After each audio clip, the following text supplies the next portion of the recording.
Swasti, Sastai, Ni hao, Marhaban. Wow, I've said hello in different languages because we are all over the world today. So, esteemed guests and Chaching teachers, good morning and welcome to the second and final day of Chaching Financial Literacy Conference 2022. My name is Gian Hinolan and I will be your host for today's event. As most of you are no doubt aware, the Chaching curriculum aims to nurture financially literate youth through modules, courses, and activities that embody four key financial concepts, which are earn, save, spend, and donate. From its humble beginnings, Chaching has now reached more than 870,000 students globally. That's an overwhelming number. So, what you may not know, however, is that from its very beginning, the Chaching curriculum was designed with teachers in mind, cultivating an ecosystem of dedicated teaching professionals to deliver Chaching program, and it has been a huge part of our success to this point. You are on the front lines of this exciting and meaningful journey. Without your dedication and service, none of this would be possible. So today is all about acknowledging and building upon your great work as we move forward. So please, once again, give yourselves a giant virtual applause. Can I see once again a clap reaction button on the screen? You all deserve it. You really do. And we are really proud to say that we have hundreds of educators and partners joining us in this conference starting from day one. And thank you very much. We have markets spanning not only in Asia Pacific, but in the world, from all over the world. We are delighted to be joined by audiences from the following countries. And today we have Indonesia. If you're from Indonesia, can you please show me a heart emoji on the screen? Good morning to our friends over there. We also have participants from Malaysia. Please show me a heart emoji as well. We also have participants from the Philippines. Good morning to you. We also have our teachers from Vietnam. We also have audience from Thailand. Also our friends from Cambodia. And our friends from Taiwan. Good morning. A big thank you to all of you who joined us here today. Now, just a quick reminder to our Chaching teachers to stay until the end of today's program because later on we will be sending you an evaluation form linked to your participation certificates. Let me also acknowledge the presence of Mr. Mark Fancy, the Executive Director at Prudence Foundation. The vision, stewardship, and ongoing support of Prudence Foundation is what makes this all possible. So thank you so much, Mark and the team. Yesterday, we gained and gathered a deeper understanding of the exciting developments happening around the world when it comes to early years of financial literacy education. I think I speak for us all, especially our teachers, when I say that it was uplifting to know that we are playing a part in this important global movement. Today, we have invited few more guests to talk about topics regarding financial education. We are looking forward to that. We also have the much awaited awarding ceremony, which will be held at the latter part of today's activity. So please make sure to stay tuned. Now, to officially kick off our day 2, I would like to invite Mr. Masya Sabe, the President and CEO of JA Asia Pacific, to say a few words. Good morning, Masya. Hello, Masya. Can we try to unmute? There you go. There we go. Thank you very much. The host had muted me. I was sure that this was personal, that she didn't want to hear my voice. I'm the last person you heard last night and the first person you hear this morning, so it must be like a nightmare for many of you. I apologize for that. But at the same time, I feel hugely privileged to be in your presence again. You know, yesterday in the closing remarks, I mentioned that I'm the only thing between you and your weekends. Well, today, as the opening presenter, I'm the only thing between you and some esteemed panelists and experts. So I once again promise to keep my remarks very short. I have the pleasurable opportunity to say a number of thank yous today to so many people that deserve it. As I mentioned yesterday, today is dedicated to our teachers. You are the backbone of Chiching, and without you, none of us would be here today. To our teachers who joined us, we want you to know how important you are to the cause of financial literacy and inclusion, and how important your role has been in elevating, empowering tens of thousands of children and youth across Asia and Africa. Let me acknowledge and express my gratitude towards my equally passionate and dedicated colleagues from various JA locations. This includes Hong Kong, led by Vivian Choi, Indonesia, led by Rob Gardner, Malaysia, led by Shanti Kantaswamy, the Philippines, led by Krishna Alejandrino, Singapore, led by Hao Ying, Thailand, led by Perry Diskul, and of course, to all of our colleagues in Africa, under the regional partnership of SIMI, who you all saw yesterday. Let me also acknowledge the great work of my colleagues at the JA Asia Pacific Regional Operating Center, Mr. Kirk Kenny, Ms. Ann Trong, Mr. Michael Mercheka, and I am this time really saving the best for last because I want to acknowledge Aruni Narula. She's our Regional Operations Director and has been the main organizer of this conference. I would like to especially thank and acknowledge her amazing work, making all this happen and come together. And her partner in crime is Paula de la Cruz from JA Philippines. Paula has been extremely helpful. Thank you, Paula, as always, for your help and for your support. This has truly been a team effort. And although I recognize our partners in Prudence Foundation yesterday, I need to repeat it. I don't think I can say it enough. And I want to especially thank Mark Fancy, Executive Director, and Emma Burrows, who's Director, works alongside Mark. And thank you for your amazing partnership and collaboration again, Mark and Emma. And since this is my last opportunity in front of the microphone, I'm going to thank our esteemed panel before they speak, because I won't have an opportunity to do it again in front of all of you. So thank you very much to Diane again, to Marty Schmidt, to Matthew Kirak, and this session will be moderated by Rob Gardner, Executive Director in Indonesia. And of course, a huge thank you to our fantastic MC, Gian Inolan. Gian, contagious energy as always. Thank you for guiding us through a couple of days of learning and camaraderie together. So finally, today's about honoring our CCFA teachers. I want to, I was thinking about how I could best do this. Probably words are not enough, but I do want to share a story with you because for me, stories sometimes transcend prose in the traditional sense. And I just think this story encapsulates the bond between the teacher and the student. So it's set in a land, there was a great teacher, and this teacher was so revered that every night he sat next to the king and dined on the head table. One day, there's a jealous prime minister who convinces the king to move the teacher to, let's call it a lesser table. And the prime minister instead places himself next to the king. Now, the teacher was not somebody with a lot of pride or ego, but he respected and revered the importance of the profession of teaching. So he refuses this demotion.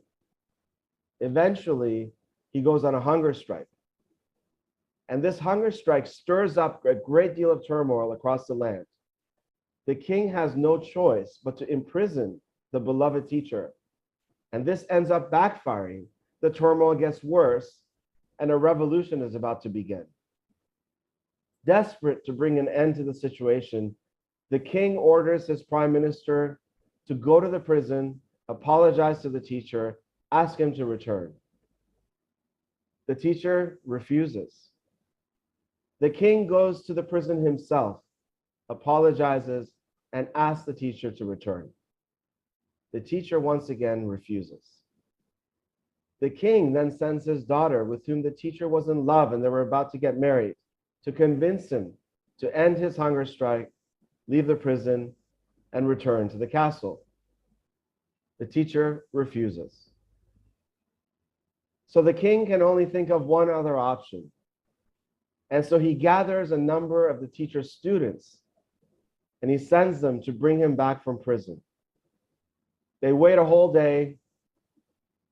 Then the king, the princess, and the prime minister all go together to the prison to check on the situation. And what they find is that not only is the teacher still inside the prison, but the students have all decided to join him in solidarity and support. Such is the bond between a teacher and his or her students. This is how we at JA and how we at Prudence Foundation feel about the importance of your work. We truly revere it. We can't appreciate it more. And we want to say a big thank you for all that you have done for the cause of financial literacy and the cause of financial inclusion. Thank you all very much.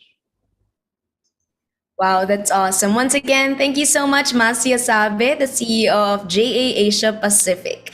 Can we show a clap reaction on the screen for Masia? Thank you so much for your story also. And I agree. All of us here have meaningful contributions. Whichever market you are coming from, you are valuable to us. So once again, thank you so much. Now, as we move forward, we would like to give you a few reminders with regards to our day 2 of the conference. Number 1, please know that this virtual event will be recorded. Number 2, please expect natural delays in the broadcast as we are streaming live.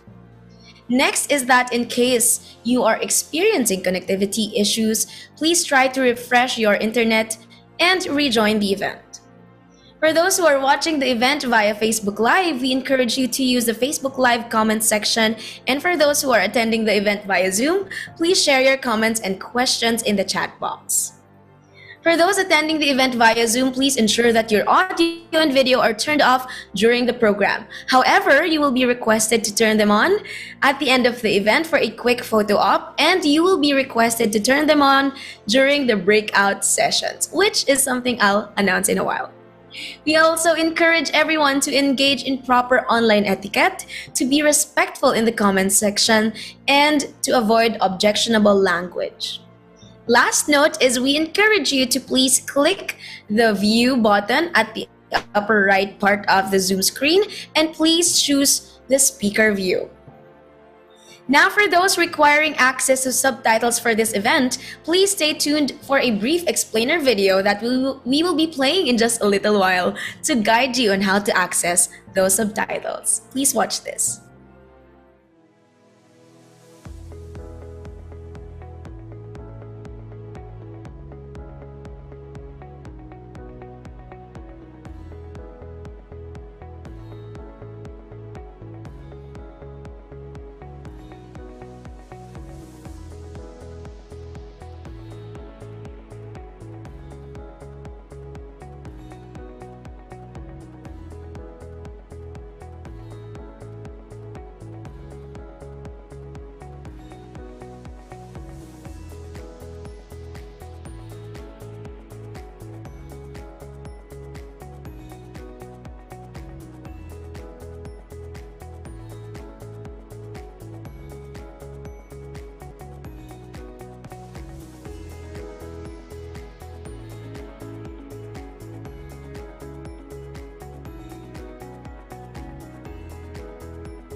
And there you have it. Thank you so much. And again, we would like to acknowledge all of our partners and markets present here today.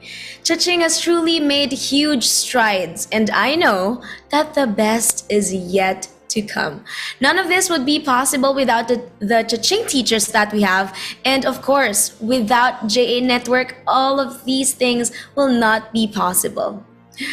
And we would also like to extend our deepest gratitude to our host, Prudence Foundation. The Chaching Financial Literacy Conference is not only about celebrating all the successes and milestones of Chaching program, but also it's about providing an avenue for growth and learning for our Chaching educators, who really are the backbone of all that we aim to do. To help kick things off today, we are delighted to present more distinguished personalities to help us expand our knowledge and hone our craft. To help facilitate a discussion around passionate teachers for transformed students, please let me introduce to you our wonderful panelists. Moderated by Mr. Rob Gardiner, the Executive Director of Prestasi Junior Indonesia. Let us welcome an entrepreneur in residence at the esteemed business school, or INSED, Mr. Marty Schmidt, a distinguished international school teacher and TEDx speaker. And we also have Mr. Matthew Kerouac, the Senior Ed Director of K-12 programs at Everfee. So without further ado, ladies and gentlemen, let's all give them a virtual round of applause. Over to you, Rob. Thank you so much, and hello everybody. Great to see you joining us today from around the region. And as far as the panel is concerned, as far as the United States, as far as Florida, great to see you with us today. I'm the founder of Prestasi Junior Indonesia. However, I've spent quite a bit of time in the international school circuit in many countries around the world. Actually, just like all of you, I am a teacher as well. So this topic, passionate teaching, passionate teachers transforming students, is very, very close to my heart. Very important discussion that we're going to have today. As we go through the discussion, please don't hesitate to send a few questions our way in the chat. We have a very, very distinguished panel. To begin with, let's just introduce our great team. Diana, good morning to you. Good morning, buddy. Great, can hear from you. Diana, Morning, you're a very busy person, Diana. I see that you are Executive Director of Education in Motion, Entrepreneur in Residence at INSEAD Business School, and you're also an angel investor. Tell me a little bit, or tell us a little bit about what you are doing. Okay, sure. Thank you, Rob. Thank you for that very, very kind introduction. So I've been in K-12 International School for 13 years, and that's the group Education in Motion. The group runs international schools from age 2 to 18, and there were schools based out of Singapore, Korea, and China, Switzerland, and Indonesia as well.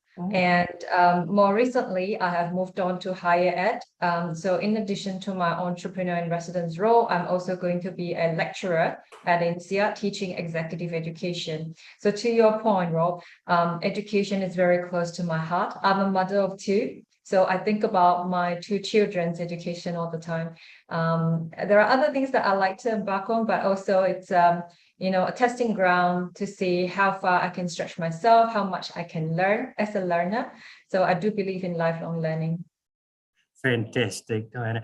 Maybe we can implement the Chaching curriculum in the schools you're associated with here around the region as well in the future.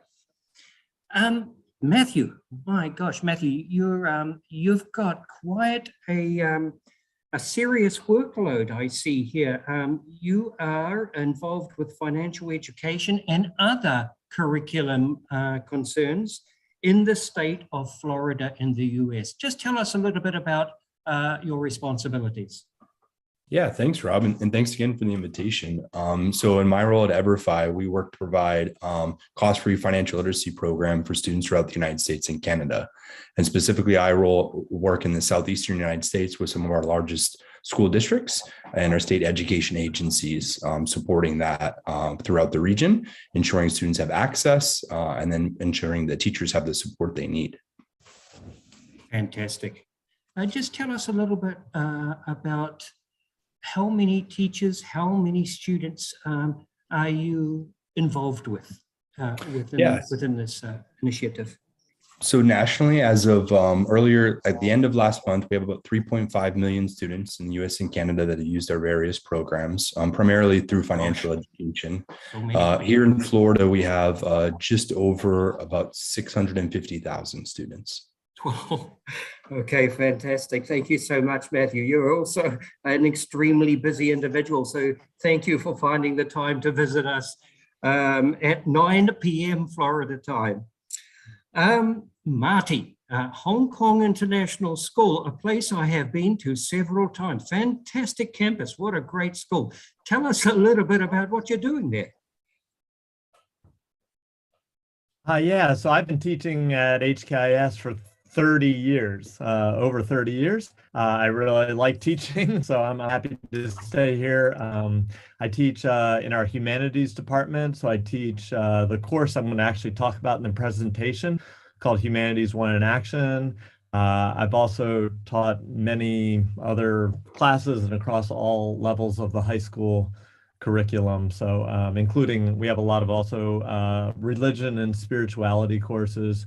And I've done most of my work, I would say, is also with service learning. So those have been kind of the two ends of the spectrum, the service learning part, the kind of reaching out and doing things in the community, as well as the inner work of spirituality.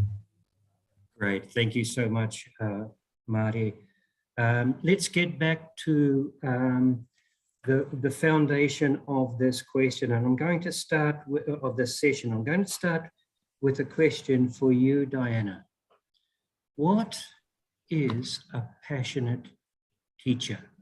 What do you think constitutes passion in the classroom? That is an excellent question, Rob, because, you know, in a school setting, we think about that all the time. And as we all know, you know, the focus of education has always about students. Students come first, learner come first.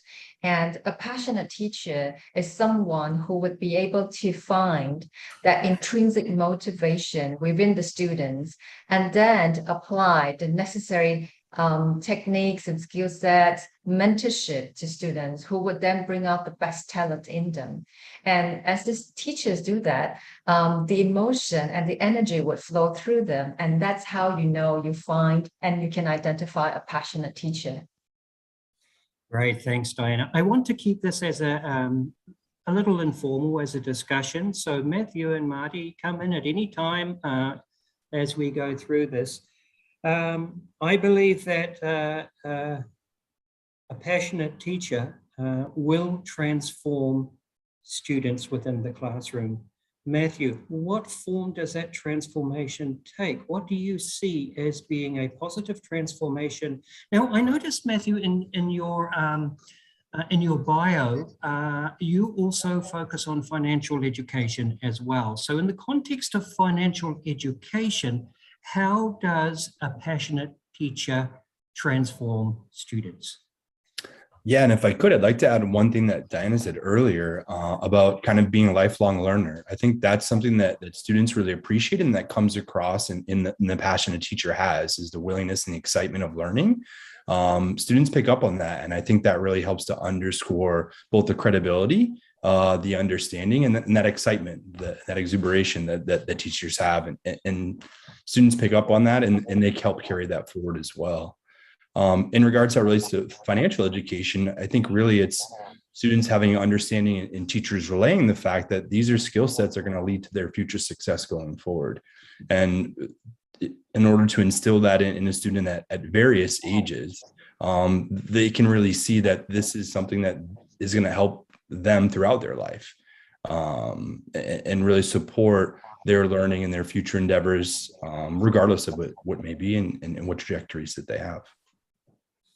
Great, Matthew. And where do you think, we had a discussion about this yesterday as well, where do you think financial education should be instilled, that's the term that you used, instilled within the learning process, elementary, middle, and post-high school as well, high school and post-high school? Where do you think is the best place? I think at the earliest age possible. I was a former economics teacher prior to my role here at EverFi, where I taught for about 10 years. And the ideas of scarcity and opportunity cost are things that carry out throughout our lives. So it's a matter for students these are things, I have a 1-year-old and a 5-year-old, and they understand these concepts, not in those terms, but they understand when they make a choice that they give up something else. And so starting those at really early ages and making them kind of aware, giving them vocabulary to understand that, I think is something they carry forward throughout their lives. Yes, and Marty, it's probably quite important that no matter what age students learn about financial literacy, financial education, they are always in a position to be able to take this home to their parents and to their family as well. How important do you see financial literacy, financial education in the classroom within the wider context of family and community? Well, when I did my research actually on transformative education, and I took my students that I taught in my classes and built them into the research base for my PhD. And what I found was the most important action a student can take is actually talking to their family and friends. And so what we think is actually quite humble, like, oh, I had a conversation with my dad last night about what we talked about in class yesterday.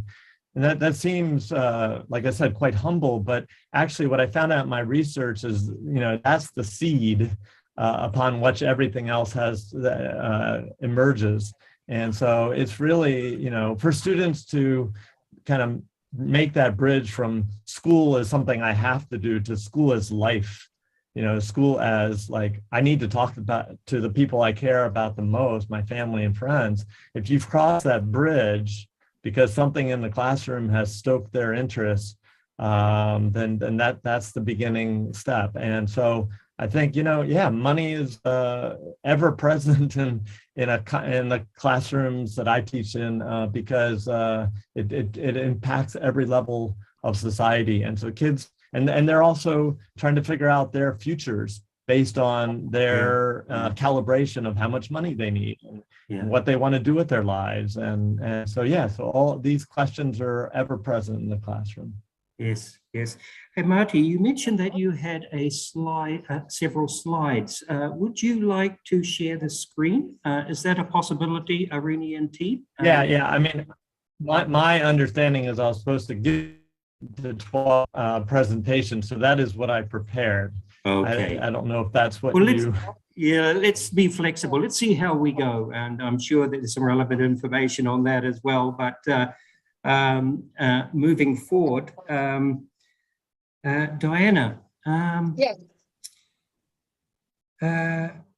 The Cha-Ching curriculum focuses on earn, save, spend, and donate. Extremely important for here in Indonesia, it's 10-year-olds that we focus on. How do you see that as being an important component of any curriculum? Do you see this as being a standalone curriculum, or do you see it as being integrated into other facets of other parts of the curriculum? Rob, that is such an important point. Actually, the skill sets that students would pick up through the notion of earn, save, spend, and donate would permeate every aspect of a student as well as a teacher's life, because it actually teaches us skill set of, what is our relationship with the community? For example, donate, how can we within our means contribute to the community at large? How do we give back? So all of this notion and concept needs to be instilled early enough so that it forms a very important part of our lives. And they're all tied together. Earn, save, spend, donate. It comes in a cycle. It comes in a flywheel. So we have to expend our energy in order to earn the means of living. And we should reserve some to take care of ourselves and our family. But at the same time, we need to spend in order to survive. So all of this permeates every aspect of our life, and it's a very, very important life skill. Yes, I agree with you. Matthew, we have to adjust that implementation. We have to be flexible as to how we implement this, don't we? As teachers within the classroom, one size does not fit all. Yeah. Yeah, I agree, Robin. And I think that's where having fabulous educators come in, where they can kind of meet students where they are. And those students can be in lots of different places, given their circumstances, given their age, and really allow a curriculum or a lesson that's going to take into account what the students' unique needs are. And as Marty said, the needs of their families as well. In the area in Florida, can you tell us a little bit about the constituency that you are working with in Florida? I'm sure that there is a range of individuals. Tell us a little bit about how you would need to adapt a financial education and program within the education context in Florida. Yeah, there's a couple of different adaptations. One is to meet the various language needs that are here. So students that come from the language, the English isn't their primary language. We have a large contingent of Spanish-speaking students, Haitian Creole-speaking students specific to Florida, and then Mandarin Chinese students as well. But then also students that may not, as Marty alluded to earlier, really didn't have these conversations around the table at an early age. So I taught high school, so students primarily around the age of 17 and 18, and some of them weren't exposed to these concepts early on. And so as a result, didn't have the language, they didn't really have the understanding of what it meant to think about concepts like earn, save, spend, and donate, because they weren't seeing that really taking place at home. Yes. And Marty, that brings us to an important point. How much influence does well, we discussed this yesterday also, school versus home. So there can be all sorts of practices regarding financial management within the home. Some of them can be quite negative. How are we able to balance what the students learn within a school setting and taking that home and providing opportunities for the extended family to learn from them? What strategies could we use? I'll just share one thing that I'm doing in a couple of weeks' time that actually does this, I think, actually really well. So in a couple of weeks, I'm going to have an online simulation that was created by CNN. And the idea is to work on the behalf to do a fundraiser for students in the Asia region that are working in sweatshops and working in, very low paying, conditions. And so the idea is to get students and their parents to be a team at home doing this online simulation to experience what it is like to do repetitive, boring, slave-like work for a couple hours, and then it's a fundraiser. You get paid. You raise money for the couple hours that you're doing this. But I think again, the idea is to give students an experience. So we, really value experiential learning, and now we're trying to do that in this very difficult time, trying to do this at home, and they have to have a parent that's going to do that with them. So again, ultimately, it's to give them an experience that they can talk about and becomes part of the fabric of their family life. Thank you, Marty. We'd be interested to hear what comes of this process in weeks to come. Please let us know. It's you can see it on CNN in a few weeks, I think. Okay, great. Diana, we have made the assumption, if we are talking about students, that teachers themselves are practicing financial literacy, sound financial management.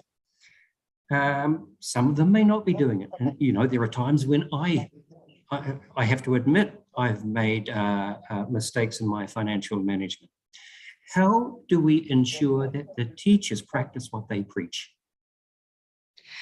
Rob, for starters, even the most experienced financiers, the Wall Street guys, they do make mistakes, and the magnitude of their mistakes are way, way larger than the mistakes we make in everyday life. So, to err is human, and I don't think we should crucify ourselves for that. But there are some good principles to follow. It is good to, what I find quite helpful is people are conscious about keeping a record of their financial situation. And this is similar to training in leadership, where you keep a journal, where you do your self-reflection, and you record down some of the key events that have had impact on you.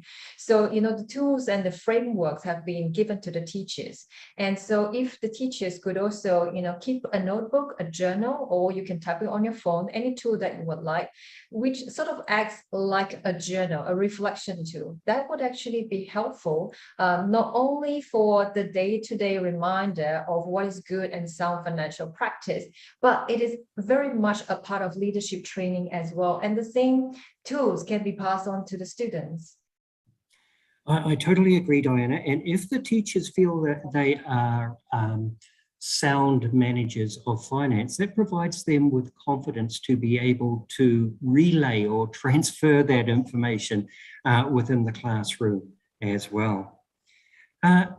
Matthew, what do you see as being an ideal training regime for teachers, or what do you have in place in Florida to train the teachers so as they are well prepared to enter the classroom and deliver financial education?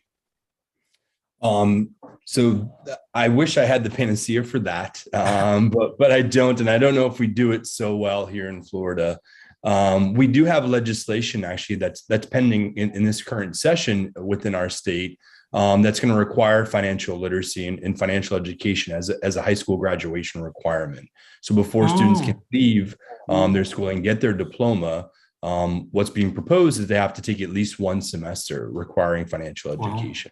So I think that's a step in the right direction. We also have standards or benchmarks in specific grades where students need to meet those before they can progress to the next grade. But I think there's always more that can be done. I think that's a good start. I would like to comment on what Diana said earlier, because I was actually laughing to myself in thinking about my students. And we did a budgeting lessons in some of my classes. And at the time I was a young teacher, my first few years, and some of my students, frankly, did much better than I did. Their budgets were much more sound. They were much more well organized. And I actually learned from them, which I think a lot of great teachers do. Yes. Marty, at HKIS, how is financial education, financial literacy integrated within the curriculum? Is it integrated within the curriculum, or is it something that you are still working on? I mean, we have a economics class, and students take, in macroeconomics at an AP level. So I think that's what we consider financial literacy, which I don't think is what you're intending. So yeah, I don't actually think we do this. I don't think we do talk about it. I think it's, to be honest, I think it's quite controversial. I think, to talk about these types of issues, especially our students are very, very wealthy. And so I think there's a lot of actually, to be honest, I think there's a lot of guilt among our students about the amount of wealth that they have. And that showed up in my interviews for my research frequently. And in fact, I just had a conversation a couple of days ago online with my students about this. Like, every student wrestles with guilt, especially being wealthy students in Hong Kong compared to the rest of the region. And so to me, that's what I try to do in my classroom, is like, I do not want to impose more guilt, on my students, but in fact, I want to have them, let's talk about these things, talk about the feelings. What are you learning on the home front? And so often it's that, their parents worked really, really hard to get the level of education. And if you go back 2 generations, so many of the students' grandparents were were very poor, and now they're living this really affluent lifestyle, and they get a lot of pressure about their choice of career. In fact, again, talking to my students, about 75% of them are really choosing not to do what they want to do because they feel like they have such a deep responsibility to their parents and their grandparents who paid so much money for their education. So it's a real tension point for so many of the kids, even coming in at age 14. They're very well aware that the stakes are high. So lots of discussion. Just yesterday, I had this discussion just yesterday. Yes. And I would imagine that you have a spectrum of economic well-being, Matthew, in Florida. It would be quite different to Marty's case. Yeah, that's correct. Yeah, quite a spectrum. We have students that are frankly migrant students that come here to Florida just for seasonal, particularly around our agriculture. And then we have students that live in very secluded walled neighborhoods that are probably similar to some of Marty's students that are fairly well off. And in some cases, those students may sit in the same classroom potentially as well. If I may add one point, I think you brought up a very, very important point. Of all the factors that we've seen, education by far is the number one factor that contributes towards social mobility. Yeah. So, having a well-designed curriculum, having, a well-structured environment to encourage students to think differently and to look at how they might design their life earlier on is going to make a huge difference to their social mobility. Yeah. Diana, one of the things that I'm sure Marty and Matthew are aware of is teachers are already busy. The curriculum is already full. How do we insert financial education within an already robust curriculum? Any ideas? Perhaps I can chip in because this is something that I had to really think very hard about as I was driving innovation. You're absolutely right. Timetabling is such a challenge because, the day and the week and the term and the year is already so full, especially in the last 2 years with COVID. Teachers and schools have had to play catch up. What might be helpful is, so it starts off with the leadership. There has to be the will and intent at the leadership level, the head of the school, the head of the year, the head of department to want to, test with some amount of innovation. And that innovation does not have to be big strides. It could be very small baby steps. With the timetabling, is it possible to allocate 15 minutes or 30 minutes out of, every week, just to touch upon a little bit? And the most common way that I've seen is to sort of structure it as part of CCA, co-curricular activities. That is also a way, we shouldn't exclude that. So long as we start somewhere, and as with every startup journey, you always start with empathy, understanding what are the pain points for teachers, understanding what are the pain points for students. And every school is unique. So every school has their own identity and culture. And once they've identified that sweet spot where it fits into their culture, it fits into their learning pace, it fits into what the students want in that school, then we stand a better chance to slowly roll out some of this curriculum in a way that is suitable for that school. Great. And I guess, Matthew, you alluded a little earlier to government regulation as well, helping this process. So in Florida, there may be the opportunity for this to be a little bit more structured within the framework of education in schools. Yeah, I agree. And hopefully we do have that. But I think more to Diana's point, it's really relying on innovative teachers more than we want to rely on our state government to do that. And I think much like many of the innovative teachers on the line here, it's a matter of these are life skills that don't have to live in isolation. So I think about things like science concepts around sustainability and scarcity. are ways you can include financial literacy and talk about it and meet it into other curriculum. There's obvious ties to math, which are pretty obvious and relevant there as well.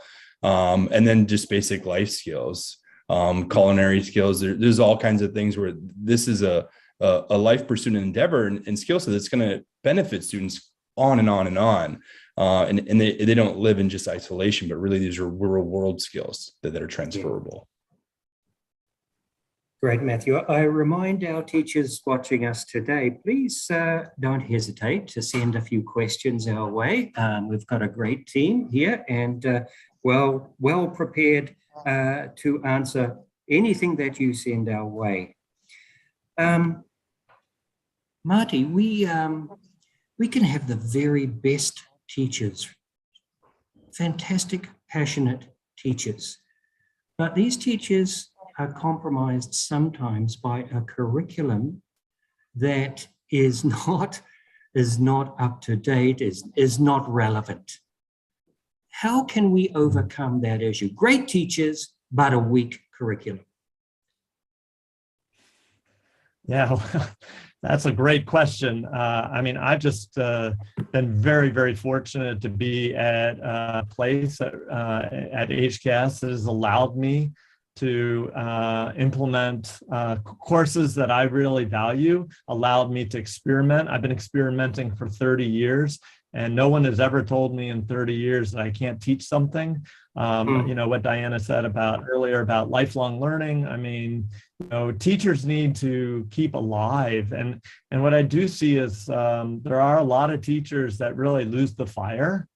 And that's because they are doing things that are just not on their own growing edge. Whereas our school has been just really good over the years. For instance, speaking about, you know, financial motivation, our school actually has a professional development fund where we're given $1,000 every year that we can spend on our own professional development. So for instance, my own most recent lifelong learning passion has become Chinese medicine, and I'm becoming a practitioner actually in Chinese medicine. And so I can apply that money to investigating Chinese medicine, even though it's not directly relevant to what I teach on a daily basis, because the school believes that if you develop your teachers, whatever it does to keep them, you know, engaged, and it will translate eventually into the classroom. And I have certainly seen the wisdom of that for many years. So I think that that's the kind of trust and financial resources that our school has given to me, and that's why I've stayed here for all these years. Great, thank you, Marty. One thing that is extremely important we haven't discussed yet is digital literacy and its relationship with financial literacy. We go back a few years and we wouldn't really need to consider digital literacy as a component of our financial literacy education. Today, it's very much entwined. Diana, how do you see it as being entwined, keeping in mind that we have a range of teachers from all over Southeast Asia, living in different environments, perhaps limited access to digital. However, that doesn't mean that they cannot apply it in some way. But how do you see this as being a crucial part of financial literacy? Yes, this is a really fascinating topic, and some that I spend quite a fair bit of time discussing with my friends and colleagues who are in the fintech sector. So what they shared with me is that, particularly in Southeast Asia, because we had to actually move from very, very basic banking services to digital fintech services. So remember all the mobile apps that you can now use to pay for everything, and how fintech has actually helped a very, very vast number of store owners in Indonesia to grow their business, we are actually at a very interesting juncture where we bypass some of the legacy and baggage that some of the more developed financial economies have. And actually, the adoption rate is very, very high in Southeast Asia. Now, what's just short of a little bit is consciously educating the public that there's this connection with financial literacy. So we all know that we can pay with all these payment apps now, but what we haven't been educated enough is, hey, you can actually save money from this. You can actually understand what finance is about through the use of these apps, and how you could actually improve your banking experience through this connection. Because now mobile penetration is quite high and it's quite easy to use. They've designed the app so that it is easy for the user. You don't have to learn too many things, just a few taps away. And so I think there is a very, very unique opportunity here for us to teach the public at large. How do you save money at a young age? How is it that you could use the app in order to earn rewards? So I think we are at a very, very interesting juncture, and there's a lot of work that's being done in this space, and we can do more. Robert, if I could add to that too, because this is kind of right in the wheelhouse of what we do at EverFi. In addition, we provide digital financial literacy resources. And most recently, just like Diana said, we developed a modules and courses to explain to students not just how digital payments, things like Zelle and Venmo and things like that, Apple Pay work, but also the safety aspect of it. So students understand how they work, so they can do so securely and not jeopardize their own funds, potentially even their security because of that lack of understanding. Dead right, Matthew. A couple of things. Diana, the smartphone ownership in Indonesia ratio is the second highest in the world. So it does provide the ability for access, all of these digital platforms and so on. And the second thing related to what you said, Matthew, is this whole issue about safety and cybersecurity. It's another concern moving forward. We have programs here in Indonesia focusing on that digital safety and cybersecurity. And really that should be embedded into, as you have correctly pointed out, that should be embedded into any education program focusing on financial literacy.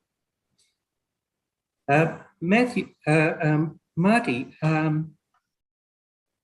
in the international school context, I guess you have a situation in which you have the ability to connect with communities outside of the school. So even though that you have mentioned the individuals that attend the school come from wealthy families, that does not forego the opportunity for those individuals to engage with less wealthy families outside of the school. What strategies are being used by HKIS in support of communities outside of the school? And if you have any examples of financial literacy, please let us know. Well, this has been an absolutely fundamental part of what I've called social conscience education, because the students, when I interviewed them for my research, they all said, we all live in a bubble. We live in this bubble of affluence, and it's really absolutely necessary for us to burst that bubble. And without a doubt, the best way to do that is, as I learned very early in my career, was to take students on these trips. So I've been, for 25 years, I've been taking students to an orphanage in China. I've also done this in various countries in Thailand and other countries in India around the region. And these kind of bubble bursting experiences are just, they can be life-changing. I remember one of my students back in the mid-90s when I first started going to China, she said, service scars you in the most beautiful way possible. And I think that that's true. And I contacted her for my book. I'm about to publish a book about service learning. And I contacted her 30 years later or 25 years later. And I said, Bethany, do you still remember that? And she said, of course, I still remember that. I still remember that moment. She said, it's still something I think about today. And so yes, we have very extensive programs. In Hong Kong, we have what we call a Service on Saturday program, where we have students that go out in the local Hong Kong community. We also have service trips before COVID, where we had in every March, we have students that are traveling to different countries, and we would have something like 20 of those trips that would be some way service related. I was teaching students in India for the last 6 years, relatively poor students in India with our students. And on that score, I will say, I could actually really see the importance of future planning when it comes to financial concerns as we were teaching those students in India, just because our students are so future oriented, and the students in India were just kind of listening to our students talk about planning, and that's I think a really important part of this idea of financial literacy. But just to pull back to your larger question, yeah, we just have a wide array of programs to get our kids off of our beautiful campus and into what I call real Asia. Led by passionate teachers like yourself. Robin, if I I could love just it. add one point to that. There's something that we do quite a fair bit at INSEAD, which is, business as a force for good. And one of the things that are taught in that school is social enterprise. By teaching students the notion of entrepreneurship, we could actually encourage them to go out and build social enterprise, that it's really about empowering the underserved community. And the objective of those social enterprise isn't to make a profit. Now, financial education is a very key part of that, because they have to design an enterprise that is self-sustaining, which means that they either have to create something of value, and then they have to be able to earn some revenue in order to keep that social good and that giving back to the community going. So I thought that was a very, very powerful lesson I learned. And because through that exposure, I've discovered that there are so many different very, very good social enterprises that are serving Southeast Asia, Africa, and other emerging markets, Latin America as well. So I think it is quite important for us to create that exposure for our students. We can start off with just very simple YouTube videos, just to let them know that, hey, there is this thing called social enterprise out there where we could actually create something really good for the society at large. Great. And if I can just add something to what Diana's comments, when I've taught social entrepreneurship to my students, it's just such a, like Diana's saying, like they never thought that they could combine their business skills with their desire to make a difference in the world. They thought they really have to sort of make this choice. They either like become Bill Gates or they become Mother Teresa, that there's no in between. No in between, Yeah, in fact, there's a continuum that, of course, those of us that have lived a little bit longer, we know it's a continuum of social enterprises. But the kids, it's really a new concept for them, and they love it. Yes, it's about creating that exposure for them, and then they will take off. Yes. One great thing about the Cha Ching curriculum is that it is extremely relatable for the students. It is experiential in its learning strategies. It involves song and engagement. One interesting question we've just received, Matthew, is how are teachers able to include their own personal experiences within the teaching of a financial education curriculum? Because in doing so, I would imagine this teacher who has posted the question is thinking about ensuring that the curriculum is relatable to the environment in which the students are living. Yeah, Rob, so if I'm understanding correctly, the question is regarding teachers incorporating their experience as they're Yes. disseminating or sharing information with students. Yes.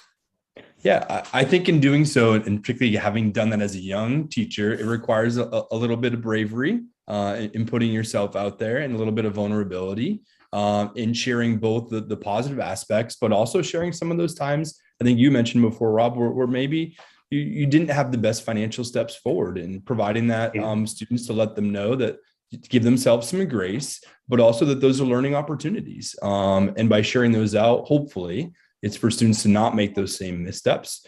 But if they do, to also show them what the steps that you took, what it is as the educator to kind of overcome that circumstance. And those are valuable teachable moments in my mind, probably the most valuable. Mm.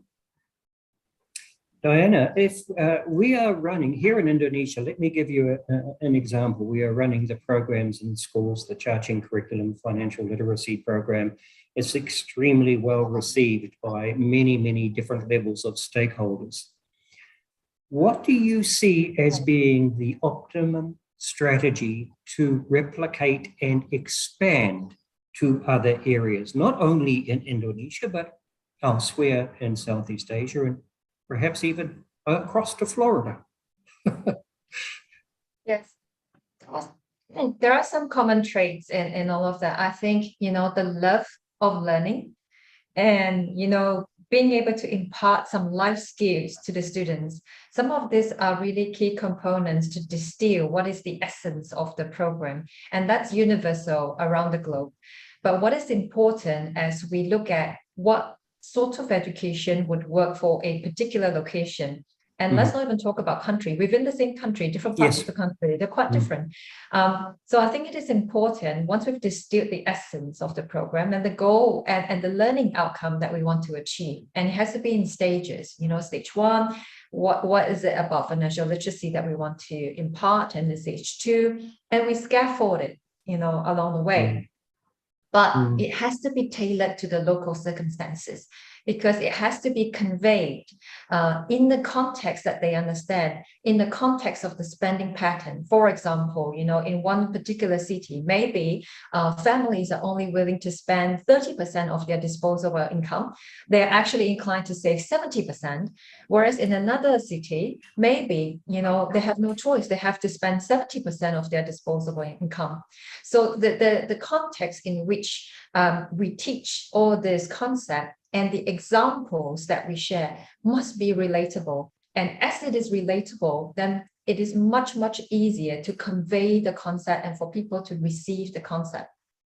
A little earlier, we were talking about how students could be ambassadors of financial literacy, sound money management for the family, taking that home into the household. We could also use teachers as ambassadors as well, moving from one education institution to the other. Matthew, how do you see that as working in Florida? Peer engagement from teacher to teacher.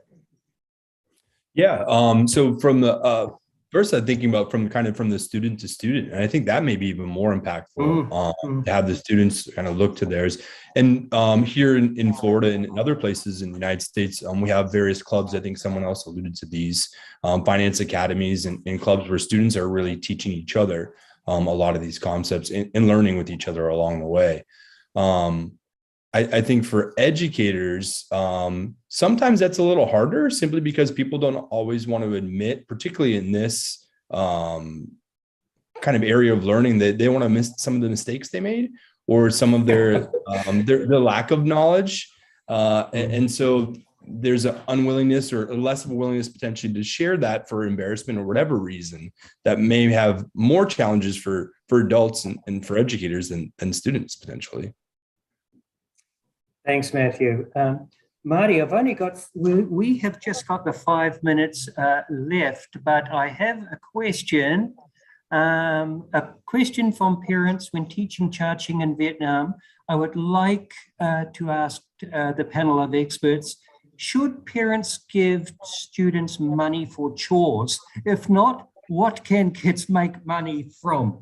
Okay, one last question. I'll open it up to anybody, but Marty, what do you think? Should we give money to our children for chores? This comes all the way from Vietnam, by the way. Yeah, I really don't know. It depends. Just remember a kid that I had for a long time ago that the parents tried to pay him to study and it just didn't work. I mean, I think the whole thing, I would rather, give kids some type of allowance that they need for their own spending. I don't know if paying kids for doing their chores is the right way to go at it in the family. Diana or Matthew, any response? Well, if I could share what we do in our household, so we do provide incentives, and that incentive need not necessarily be money. It could be a love, it could be a hug, it could be a night sleeping with mommy as opposed to sleeping on their own, and also it could be additional time on games, which is very valuable to them. In a way, that is also teaching about finance because it's that value. It's the concept of value. Sometimes a little bit of money when it is really tied to hard labor, that could be possible because that is also teaching them the notion of money, but we sort of mix it up so that the concept of value and money is much broader than dollars and cents and the coins. Matthew, you're nodding your head. You agree? Yeah, similarly. So I may have mentioned before, I have three boys. I have an 11-year-old, a 5-year-old, and a 1-year-old. And similar, kind of aligned with the Ching themes. One of the things is that we expect them to kind of donate their time for the benefit of the household. So there are some chores that they have to do just because we need them done around the house. There are other ones, to Diana's point, where it's things that it's extra, it's above and beyond, and we incentivize that in various ways. Similarly, usually it's time on screens or certain tokens that they get for some of their video games and things like that.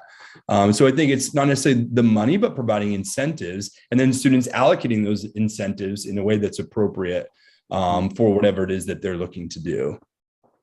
Great. Thank you, team. Thank you, panel. Any last words? First of all, Marty, just to finish off, any inspiration for our teachers online at the moment? Well, I'll just give a little pitch for my book, I guess.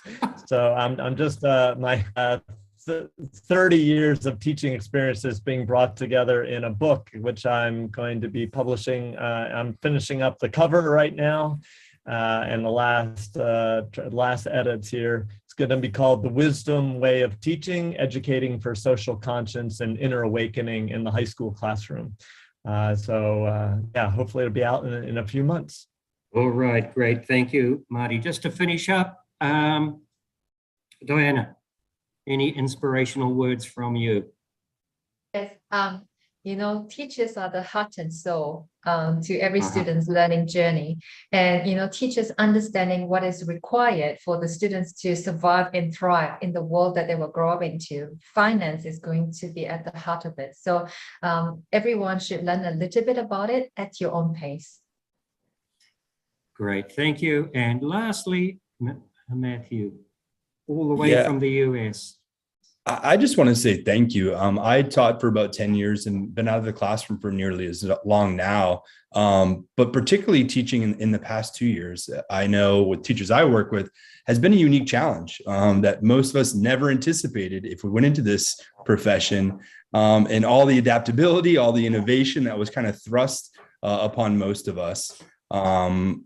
Thank you all. For all that you're doing and accepting that challenge and keep moving this forward because it's really important for our students. And on behalf of the 223 teachers that have joined us today, I'd like to thank everybody in this panel. Fantastic. Thank you so much. The discussion was really, really enlightening for myself, and I'm sure it will be for the teachers. So thank you very much from all of the team at Junior Achievement Asia Pacific. Back to you. That's awesome, Rob. Thank you so much, Diana, Marty, Matthew, for your very insightful exchange. I've learned a lot. Wow, and it was very enlightening and eye-opening. So I'm sure that our educators and teachers also learned and enjoyed your conversation. Again, thank you very much, Diana, Marty, Matthew, and Rob. Okay, so now I am sure that everybody is inspired because of the first part of our conference day 2. So I am sure that you're also looking forward to what is in store for us today. Since we are joined today by teaching teachers and implementers from all over Asia Pacific, I would like to encourage all of you to take this chance to expand your networks and get to know one another a little bit more. Okay, so would you like to meet friends from all over the world? Can you show me a heart emoji, please, if you're excited for that? Can we see a heart reaction on the screen?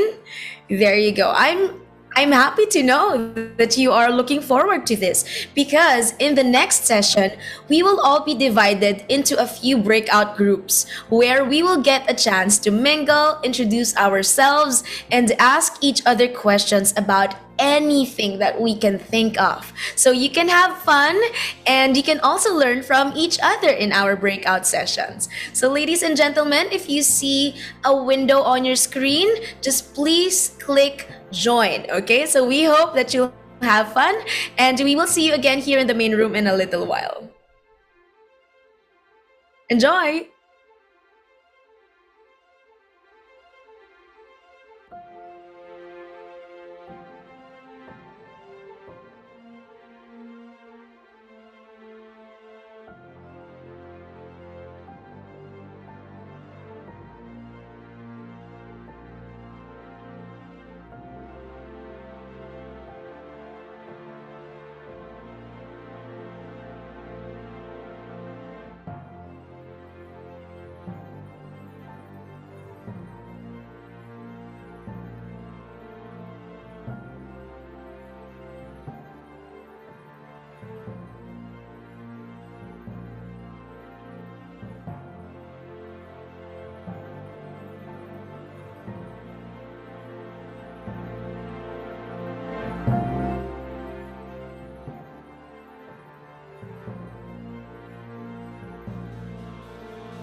Here you go. This is going straight into the bank. Hello, handbag.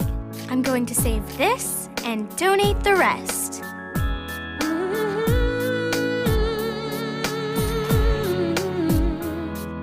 For every dollar that comes from your heart, help someone in need to make a new start. Our world becomes a better place. Donating your money shows care and concern. You give without wanting more in return. Because of you, the world's a better place. And now I get so much joy from helping out wherever I can. I get so much joy from lending a helping hand. I get so much joy donating my time for free. Grows my heart. That's charity. That's charity.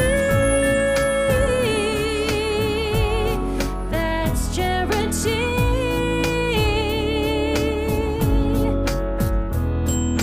Now that I know the value of gold and how giving can help out the young and the old, our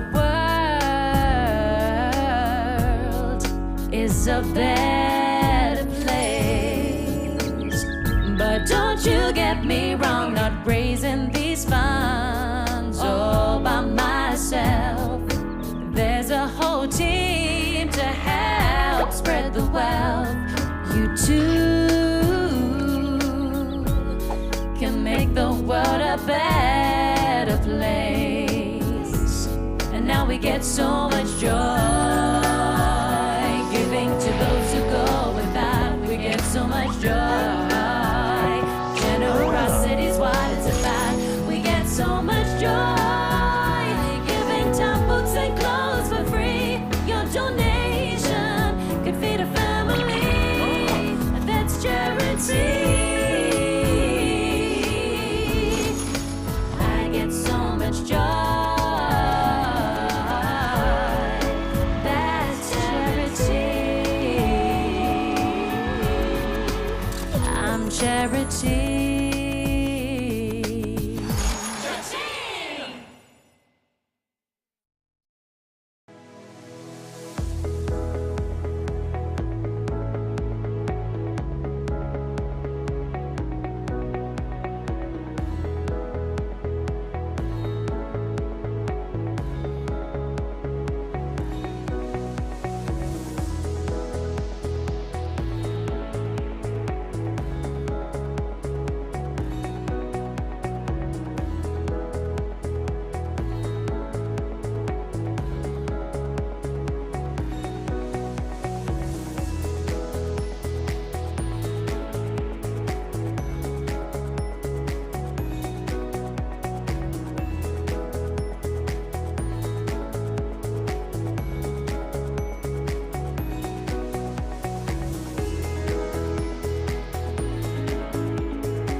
Now, proceeding to the other half of our program. Welcome back, educators. If you can hear me loud and clear, can I see another heart reaction on the screen? Thank you very much for the interaction.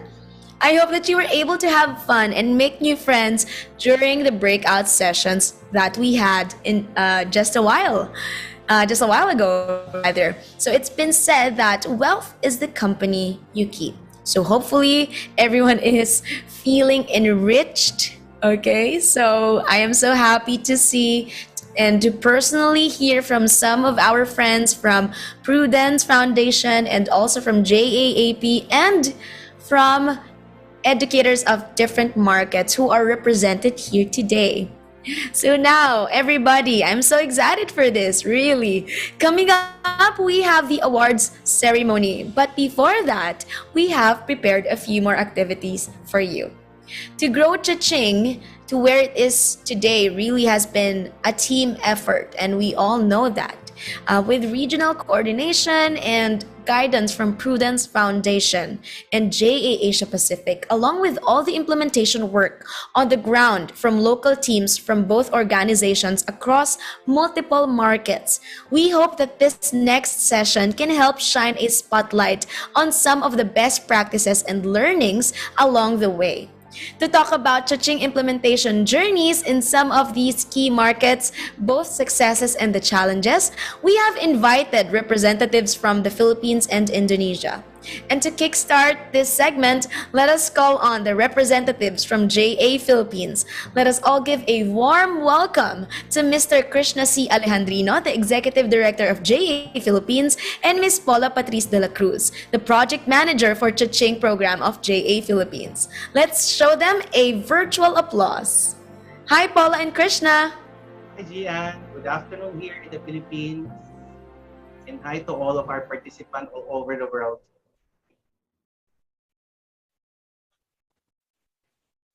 Should I start, Gian? Yes, Sir Krishna. Thank you very much. Thank you very much. Good afternoon to everyone present here today from all over the world. I'm Krishna Alejandrino, the Executive Director of JA Philippines. Even before the start of my journey with JA, financial literacy has always been one of my key advocacies and a concept that I have been fighting for. As such, I am internally grateful to Prudence Foundation and ProLife of UK for being one of the foundation of propagating financial literacy, not only in the Philippines, but all around the world. Chaching has been countless doors for young children in the Philippines through consistent and comprehensive approaches that JA Philippines has been utilizing for the curriculum. We were able to touch the lives of multiple Filipino children and their families. The impact of the Chaching curriculum was intensified as we were able to partner with multiple sectors of the Department of Education. As such, Chaching was able to reach the grassroots of the Philippine education system by having it integrated in a core subject in the elementary level.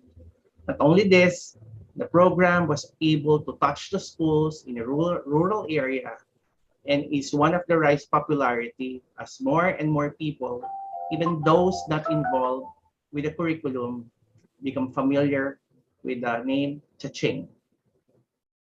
The year 2022 marks another year that we were able to reach around 170,000 students, and another step closer to reaching our mark of 500 students who benefited from the Chaching curriculum. You may wonder, how did the Philippines achieve all of this? How were they able to supplement the Chaching program to have a 360 approach with the school, teacher, and parents, and build lasting relationship with certain government sectors? The next part of our presentation will answer your question on how Chaching was able to grow to this extent in the Philippines, to the point where the educator even came up with their own hashtag, Basta Chaching, always winning, or in English, we are always winning only with Chaching. On behalf of the entire JE Philippines team, I'm honored and happy to present all of you this short, brief rundown of our Chaching-related initiative. So take it away, Paula. Hi, sir. Thank you so much. Let's give a warm round of applause to our very inspiring executive director here in JA Philippines. So, before we begin this presentation, we would like to say good afternoon to everyone who's joining here today. Good afternoon to our partners from Prudence Foundation, PruLife UK, and our teachers here in Department of Education in the Philippines. Before I proceed with the presentation on how Chaching was able to create this initiative, I would like to start with a quotation. Quotation, alone we can do little, together we can do so much. That is connected in the whole presentation that we will be sharing today. The output of the teaching curriculum implementation in the Philippines is an output because of collaboration and contextualizations. So for today, we will be sharing with you the best practices in the Philippines, that includes our local competitions and recognitions that we do for our teachers. So to all Filipino teachers here, just send a heart react, because this output will not be possible without you. You are the core of the program implementations that enable us to reach our students. So just like our executive director mentioned earlier, the program has grown from year one up until now. Next slide. We are actually aiming this year to finally get to our 500,000 student mark, and increase up until 7,000 schools implemented by the teaching program. So this will not be possible again without collaborations. So next slide.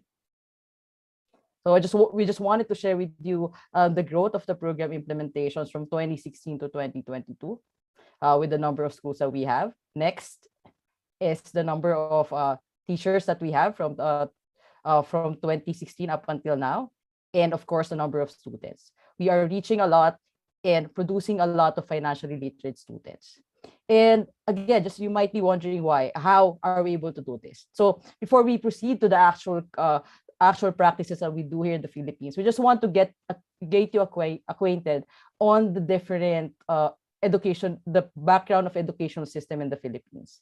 And that includes national level. This is the primary policy making. Our provinces are divided into several regions and divisions and districts. JA Philippines ensure that we work in each of the level to contextualize and localize our program to match the needs of each of our division partners. So with JA Philippines, there's no standard or one size fit all program implementation structure. We match it in accordance to what the specific location needs. But this implementation is not without challenges. We have the following challenges when we're growing, starting from monitoring of the big number of schools. Last year, we had around 5,000 schools to monitor. So it's been a challenge. Second, since we are really aiming for 360 program implementation and impact to our partners, parents' engagement is one of the challenges. And then third, the core of the program implementations are educators present here today. So we need to think of ways, how do we really motivate them?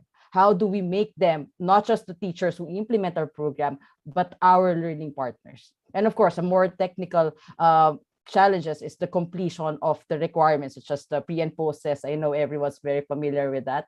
If you're familiar with the pre and post test and our surveys that we ask for the teachers to send us a heart react, and we really appreciate you working with us for this. So how did we solve it? This is the solution. So we did. For monitoring of our the big number of schools, we created the cluster head systems, wherein we created this community with our educators, with our Department of Education partners, wherein they have this strong community wherein they can help each other with the implementations. And each of the community has their own leaders that help JA Philippines communicate our programs to them, the initiatives and the deadlines. In this way, our cluster heads really became our learning partners and implementation partners for the teaching program. And for the engagement of the parents, later on, we will be showing some activities that we did that includes incorporating parents training in conferences to ensure that they are aware of the program as well. And we just launched a money box challenge that we will discuss thoroughly later. And of course, our teachers. CCFA has been one of our solutions on how to properly motivate and encourage them. And then we just launched Best Educator and School Implementer competitions in the past few years. And when it comes to completion of requirements, we are very, very proud to share with you that the Teaching program is integrated in the curriculum of our different partners. So that makes our program implementation much swifter. It makes our program implementation more intense in those schools, emphasizing the financial literacy program. And we're happy to share also that aside from that, the Philippine government here also has laws mandating teaching financial literacy in our basic education level. And Cha-Ching has been one of the primary programs, biggest programs of financial literacy here in the Philippines. Would happy to share with you this photo that we had before from our Department of Education with Prudence Foundation and JA Asia Pacific. Up until now, these people are still our partners to expand financial literacy programs. That is how intensified the program implementation is. Next, we motivate our teachers properly and thoroughly because of our close partnership with our wonderful Department of Education partners. We included our certificates and lineup of trainings as part of their merit system. So there are points that that they can get from the certificate that they will get from the Teaching program. As far as I know, I can see some names here joining the call that is rank 1 in their respective districts, and Teaching has really helped when it comes to that promotions. And wonderful initiative also is Teaching financial literacy accreditations. The teachers are given a lot more boost when it comes to their confidence in teaching the financial literacy concepts. We also have recognitions and awarding, just like we mentioned earlier. Every year, we have Educator of the Year. We also have Cluster Head of the Year and Best Division of the Year. In this way, we create a healthy competitions for more innovation and creativity from our wonderful partners and educators. So this is one example of the teaching trainings that we do in the past when we still do it face-to-face. So the teachers from all over the country can get to network with each other and learn from each other. And speaking of contextualization and learning from each other, here's one key initiatives that we do for our teachers. Next slide. This initiative includes workshop and teaching demonstrations. And this teaching demonstration is not done by JA only. These are done by our long-term teaching educators. The model is teaching educators from the past or long-term teaching educators teaching new teachers. We think that this is the best way to approach it because they know the best practices, they know what's happening on the ground, they know how to localize and how to approach the kids. So in this way, the teachers really learn from each other, really create this community that builds a more stable financial literacy programs through teaching. Next slide. So we're happy to show this to you, the difference of year 1 program implementation in teachers training in the Philippines. We just started before with just a simple run through of our program implementations, but now we have the learning videos. We roll out activities and teachers demonstrations, and of course, best practice sharing. I might tell you, as a program implementer for the past couple of years, the best practice sharing is the best because the teachers get to have a grasp of what has been done before, what has worked before. And each of our division partners doesn't have a one-size-fits-all program implementation or training structure. It depends on what the specific location needs. And all of our trainings are done by our wonderful division coordinators and cluster heads that help us properly integrate and contextualize our content that matches what the certain location needs. So we're done with teachers. So now let's talk about how do we do it in the classroom.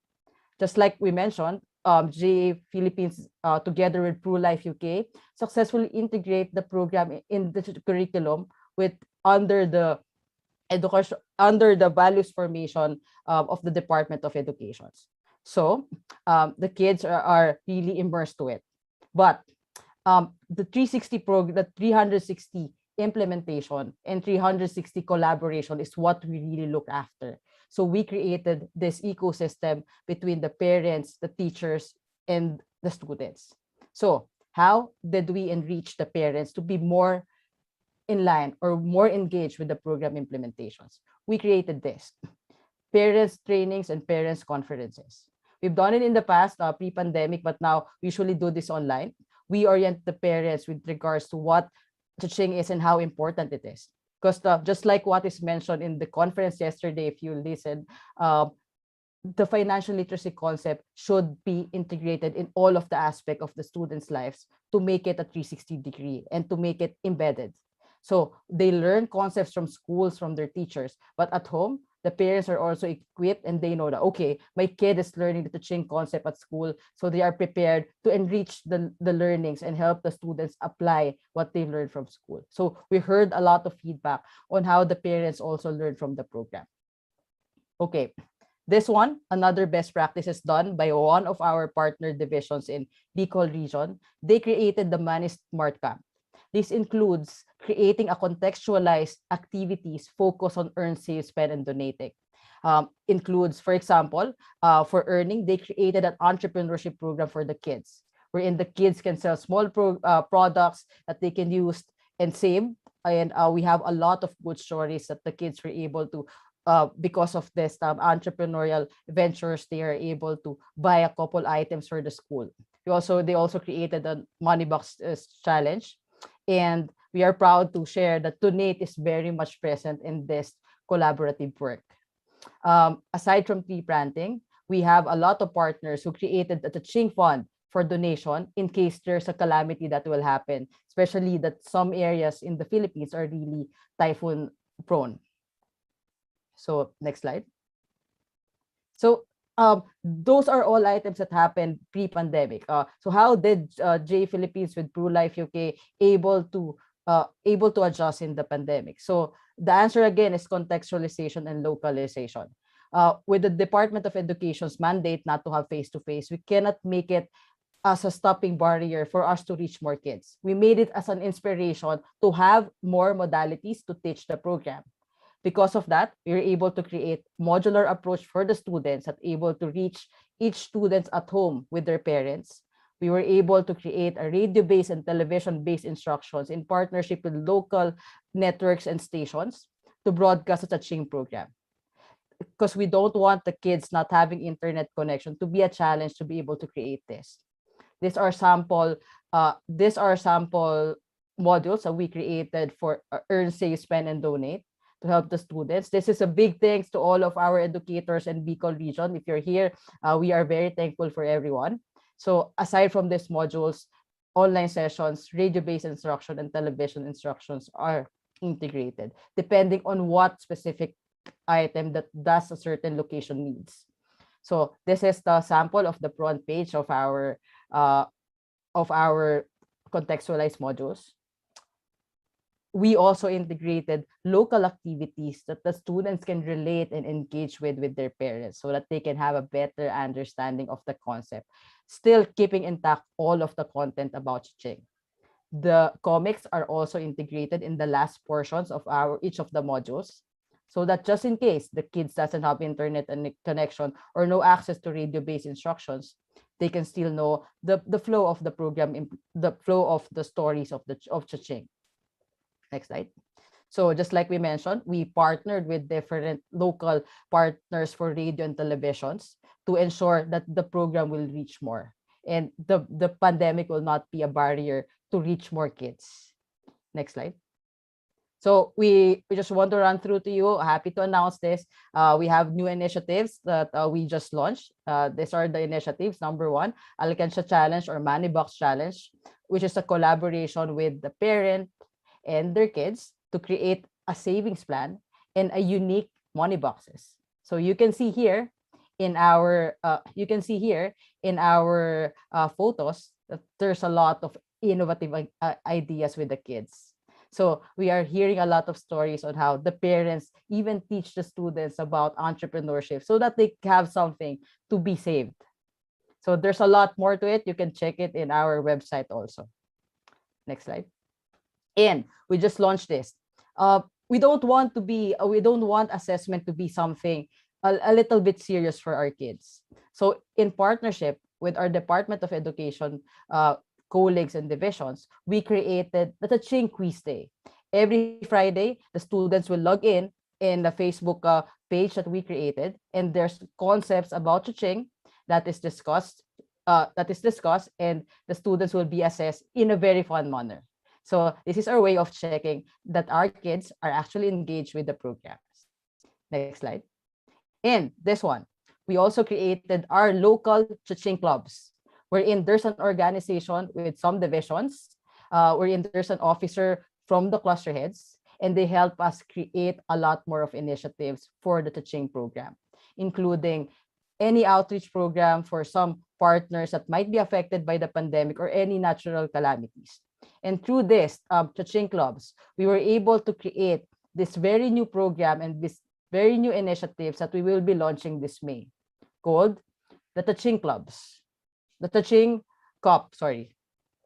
The Taching Cup is an competitions between different divisions that encompasses and covered items from poster making, jingle making, jingle making, quiz bee.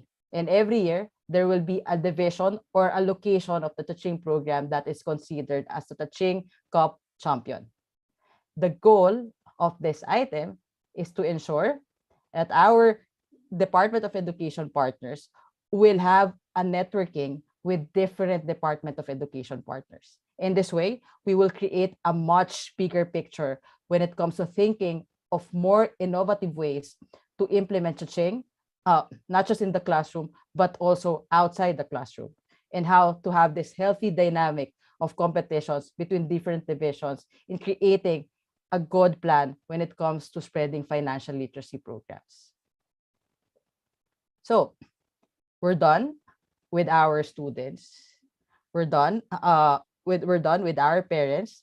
Now, this is a very important program that we launched with Prudence Foundation, ProLife UK, and Asia Pacific, the Taching Financial Accreditation Program. Just like we mentioned, this program increased the confidence of our educators. And so proud to say that we have almost 5,000 passers from 2019 up until today. And we were able to do that because of the following initiatives. We created a video tutorial for the registrations and examinations, and our very generous Department of Education offices conducted a review sessions for our teachers that will not just help for CCFA, but also give them a much thorough dive when it comes to how to teach the Taching curriculum. So this is the overview. We'd like to show some photos to you of our awarding for our CCFA. Oh, sorry, I missed this slide. This is an example of our different awards that we give to our partners. For example, Educator of the Year. We also award the best network partner. Accelerator Award to the best division or Department of Education partner. So we'll go back to some photos that we'd like to share with you. Last year, when we had our CCFA awarding, it was participated by 4,000 very active teachers that taught Taching. And this really inspired more in the next year for them to participate more in the program. Next slide. So just to wrap up what has been done in the Philippines, just like what our executive director, Sir Krishna, mentioned, that the Taching concept or the Taching program is starting to be a household term in the Philippines, especially in our partners, because it provides a 360 collaboration between different partners. So in line with that, it's really embodied in our everyday work with the Department of Education, with the teacher, with the parents, that the aim of the program is for our kids or the next generation to win. Winning, not being rich, but being financially literate youth and a model for nation building. So that's all for JA Philippines presentations. But of course, we would like everyone to have fun. Our team will be having a short game with you guys. So we're turning over the floor to our host, Ms. Sheena Lee, to do the game with you educators. Thank you very much. And again, big congratulations to all of our CCFA partners. We will not be able to do this without you. Thank you so much, Miss Paula Patrice de la Cruz. Hello! Hello to our teachers! We say it here in the Philippines, magandang tanghali po sa inyo. Hello, can I see all of our participants here? Can you please give a heart reaction over there? Please give your heart reaction there. Guys, can I see all of those hearts in your screen? Let's fill this Zoom meeting with hearts right now. A pleasant day, everyone. My name again is Sheena Lee Palad, and I will be your game host for today. Are you ready to have some fun? Are you ready to have some games this afternoon? If you are, please give us heart reaction and give us a comment there in the chat box with cha-ching. Go put it in the chat box, cha-ching. We are ready. Come on, can I see all of that? There in our chat box, cha-ching, we are ready. I hope everyone is enjoying their time here in our program. Today's game is actually about guessing who the cha-ching characters are. You know, guys, this game very well because you teach it. So here are the instructions on how we can play the game all together. Thank you so much for all of those teachers that are ready. So here is the instruction. You may enter through the website by typing www.menti.com and enter the code 93006431. Or you can scan the QR code right there in your Zoom meeting in our speaker view. So you can scan that right now with your phone. So if you are excited for today's game, send us emoji if you are in the game already. Let us know if you are in the game already. To all of our teachers there, please give us a thumbs up reaction if you are in the game already. Okay, I can see 5, 6, 7, 8. Only 8 people are in the game. Please go and scan or go to www.menti.com and enter the code 93006431. Go and type it in or scan the QR code that you are seeing right now in your screen. Come on! If you are already on, please type in the chat box, "We are here" or "ready." Oh, so put "ready" instead, okay? Put in the chat box "ready" so that we can know that you are already in our game. We're excited to play this game. So come on, let's start. Are we ready?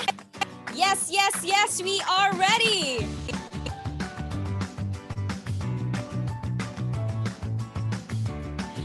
Come on to all of our teachers.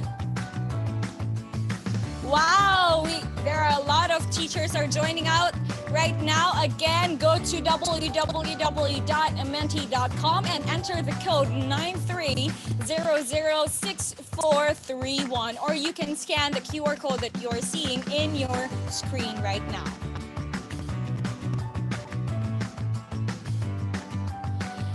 And we are excited, so let us know if you are ready, and also to our JA coordinators, please let me know if we are good to go.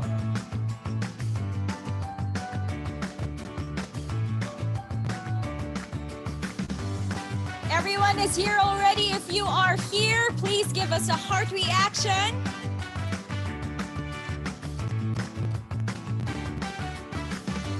Join our mini game this afternoon by going to www.menti.com and enter the code 93006431, or you can scan the QR code that you are seeing in your screen right now. We're excited for you to see everything and also answer the questions that we have prepared for you.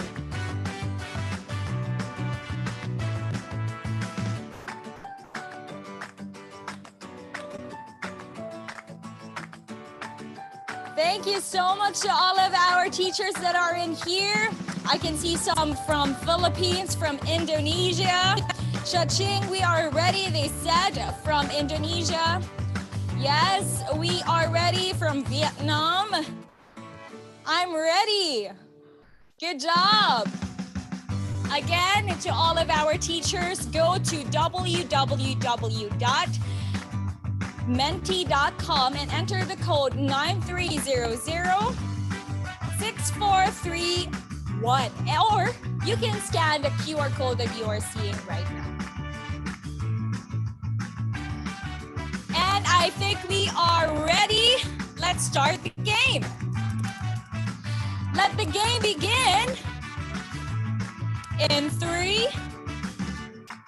Are we ready? Okay, let the game begin in 3, 2, 1.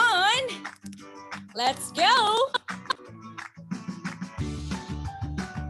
Now let's all sit, relax, and enjoy answering the questions about Cha-ching characters. Each question is worth at least 15 seconds to answer. So what is our question number 1? Question number 1.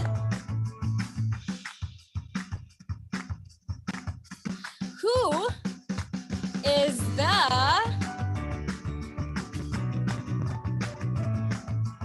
Cha-ching character that loves to save money? You have 15 seconds to answer. Go, 10 seconds more. 3, 2, 1. And the correct answer is Zool. Only 8 people answered the correct answer. Congratulations.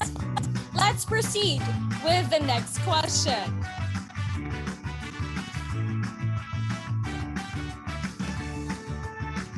We can see the leaderboard right now. We have Zlatan. Congratulations for having a 946 points. Let's proceed with the next question. Second question is, he always tends to lose his hard-earned money. Justine, Bobby, Pepper, or Itty? Who's the answer? In 5, 4, 3, 2, 1, and the answer is... The answer is Bobby. 29 of you answered it correctly. Congratulations. Let's see who's the leader right now. Who's the leading one? I think it's Jaime. Congratulations. Are you guys ready for question number 3? If you are, can I see all of those heart reactions? So the question number 3 is... Question number 3. Budgeting is her biggest tip for everyone. Let's think, who is this character? Is it Charity, Prudence, Justin, or Pepper? 5 seconds to answer. 3, 2, 1. Among the characters, it's Prudence, who loves teaching about budgeting. Who's the leading one? Can we see?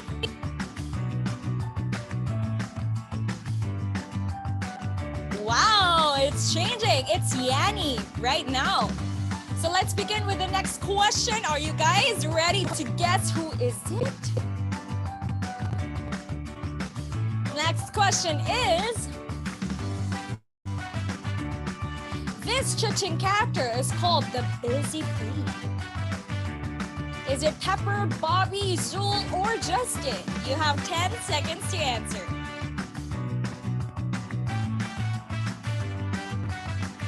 Who do you think it is? The Busy Bee. Time's up.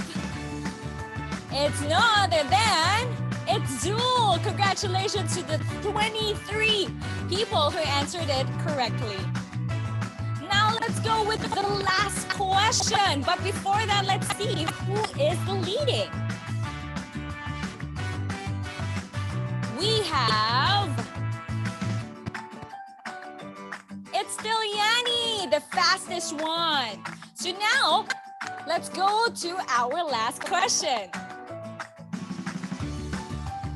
Question number 5. She is the biggest spender among all the Cha-Ching characters. 10 seconds to answer. Is it Prudence, Justin, Bobby, or Pepper?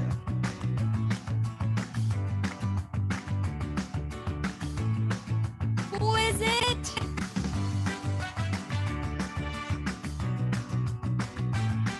It's Pepper! Congratulations to the 33 people who answered it correctly. Do you also spend so much like her, guys? The biggest spender is Pepper, but who is our leading? Our leading is... It's still Yanni! Congratulations, Yanni, for being the fastest to answer all of our questions. And that is it for our game today. To all of our teachers, congratulations, and congratulations to you, Yanni. Among all the characters, who do you most relate with? Do you relate with Charity, who loves giving? Prudence, who loves good planning? Pepper, who loves spending? Or Justin, who is all about positivity and self-confidence? Or how about Bobby, who Bobby lose track of savings? I don't know, but I think I'll be in the Pepper one because I love spending. But right now, thank you so much for joining our small game, our icebreaker, and I will give back this time to our host, Gian Hinolan.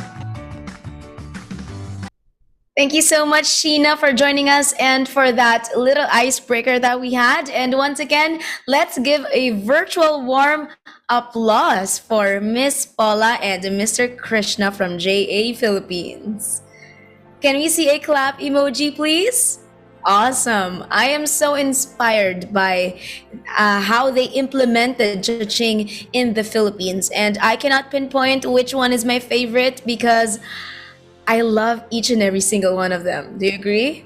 So I am so proud of this team, and it's my honor to also personally witness the growth of Cha-Ching here in the Philippines.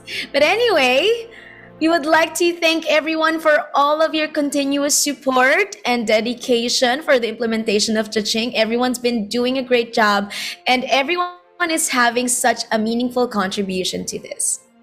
Okay, of course, JA Philippines is not the only country who has showcased significant growth and contributions to the successes of Cha-Ching.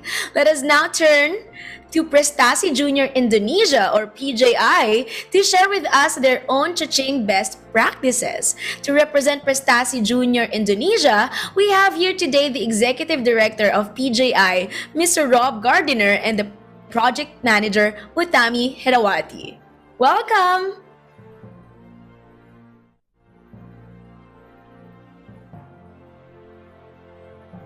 Hello? Can we try to unmute? Hi, Rob. Welcome back.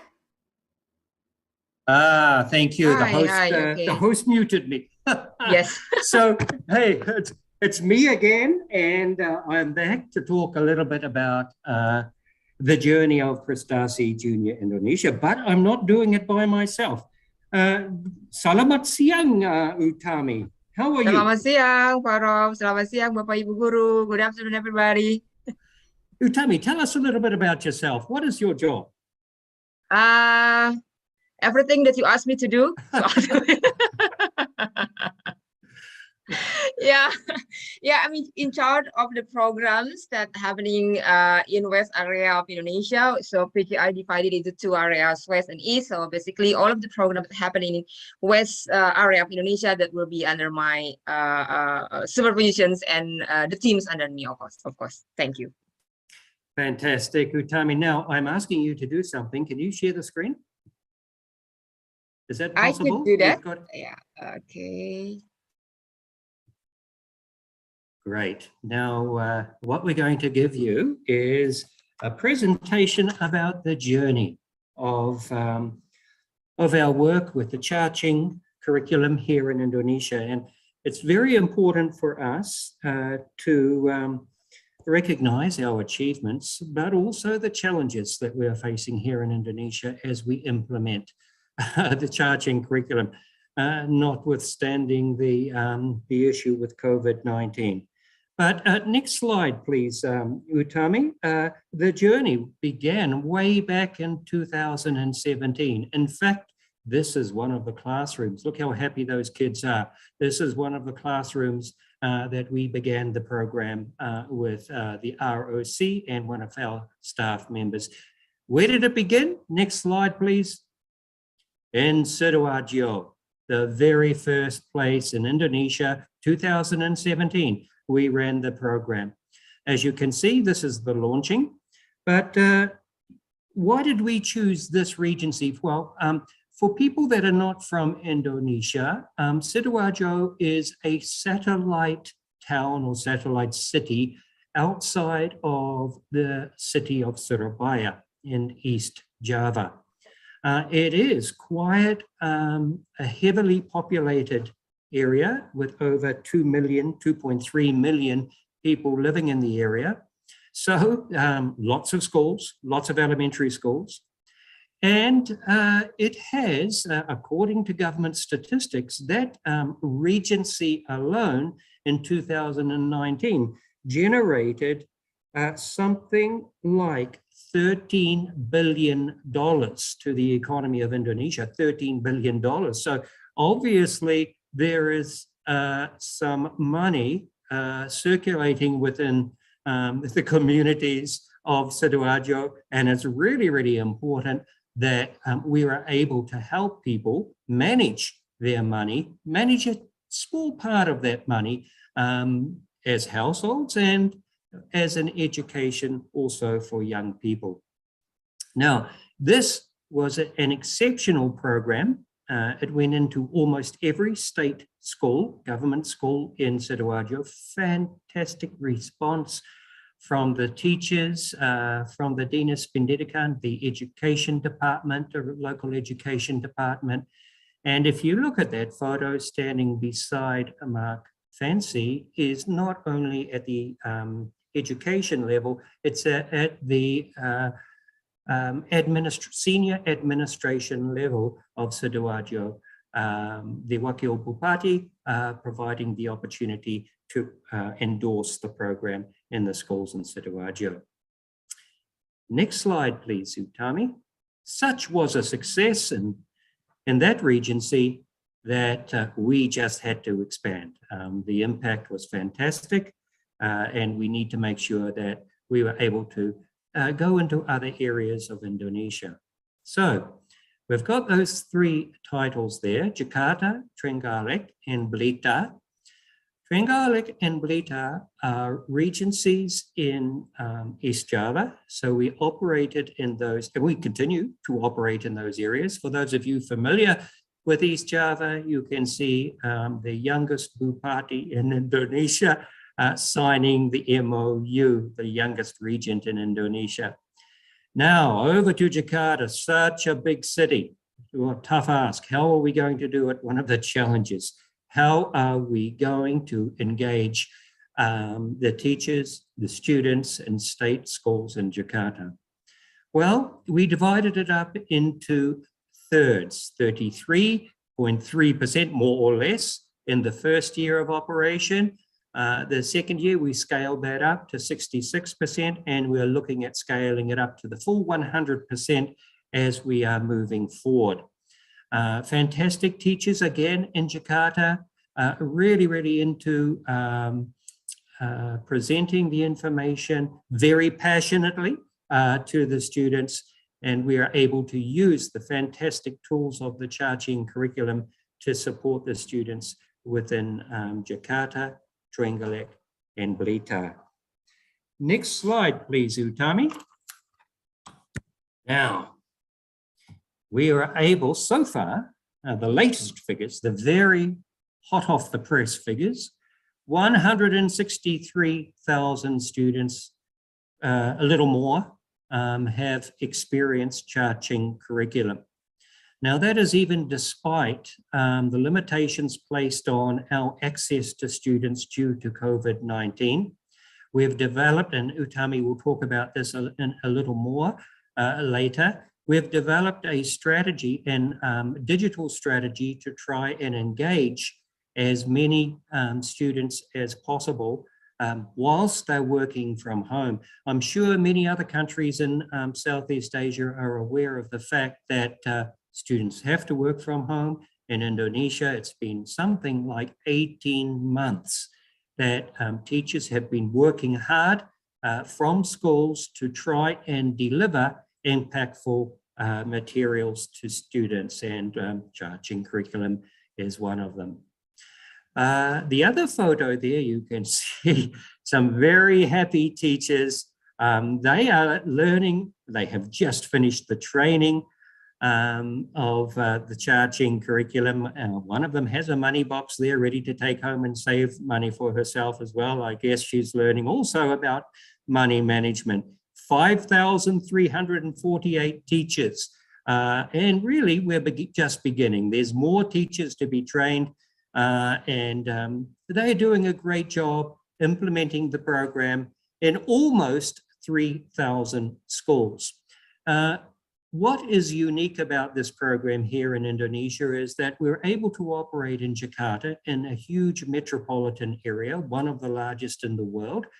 The Cha-Ching curriculum is very, very relevant for students. Teachers are able to deliver it impactfully in this metropolitan area. While this is happening, teachers in a remote area, Trenggalek, Regency of Trenggalek, are doing the same thing. They are also delivering a fantastic curriculum to students who are benefiting. My point is that this initiative is able to work with teachers in schools to benefit students. Really, it doesn't matter what the background of the students are. They can still benefit from this initiative. Next slide, please, Utami. Okay, over to you. This is your specialty, Utami. Okay, thank you, Pak Rob. Well, as what Paula mentions, we also would like to share about what we have done with the CCFA, Cha-Ching Financial Accreditations. Actually, this is with the same goal as everybody's, or what we have doing now, to acknowledge the Cha-Ching educators or Cha-Ching teachers, and also to ensure that they form a strong community of Cha-Ching educators. We hold a CCFA, local CCFA conference back then in 2021, online of course, and it was held in 3 Saturday or 3 weekend. As many as 80 teachers, those who were invited are those teachers who have just passed the CCFA test and received the certificate. And all of the teachers participate in our CCFA conference event. We also invite for inspirational speakers and expertise, such as from the educational background, who talk about the changes in the world of education, both in terms of content as well as the learning context, and how our teachers nowadays should react and prepare for it. And we also discuss about the collaborations, because as Paula mentions, our colleague Paula mentioned, this is quite important as well.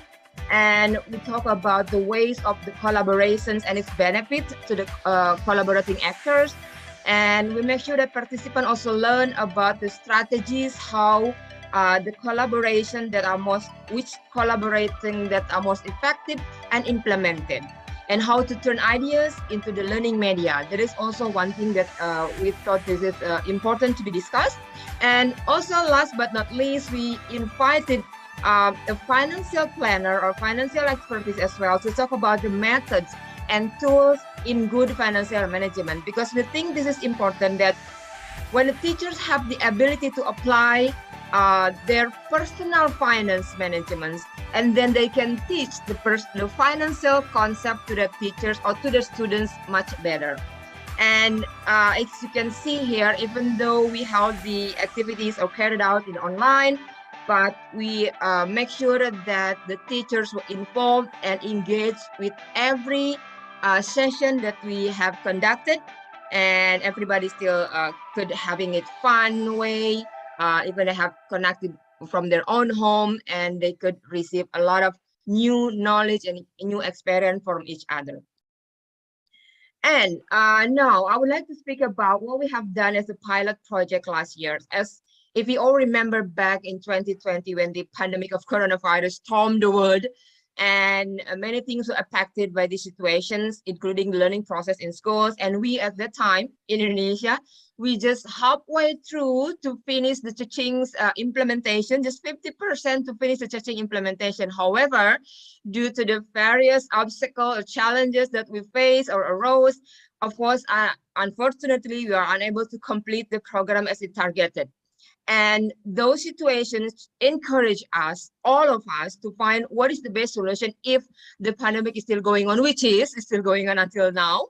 And after having a focus group discussions, which involve a representative from the education offices, teachers, and school supervisors, we get to summary that we need to create a standardized medium to deliver the curriculums.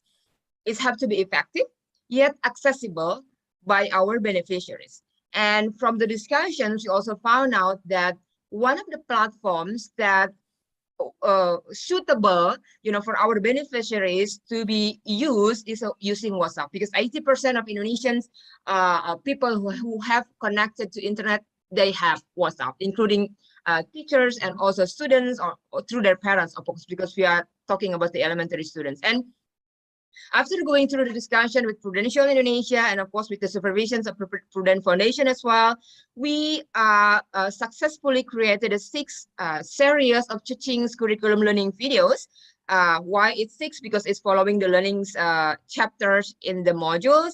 And the video we created in such a way, it's in a cartoon format, because we want to make sure it's in line with our beneficiaries, to make sure that they're still having fun with it.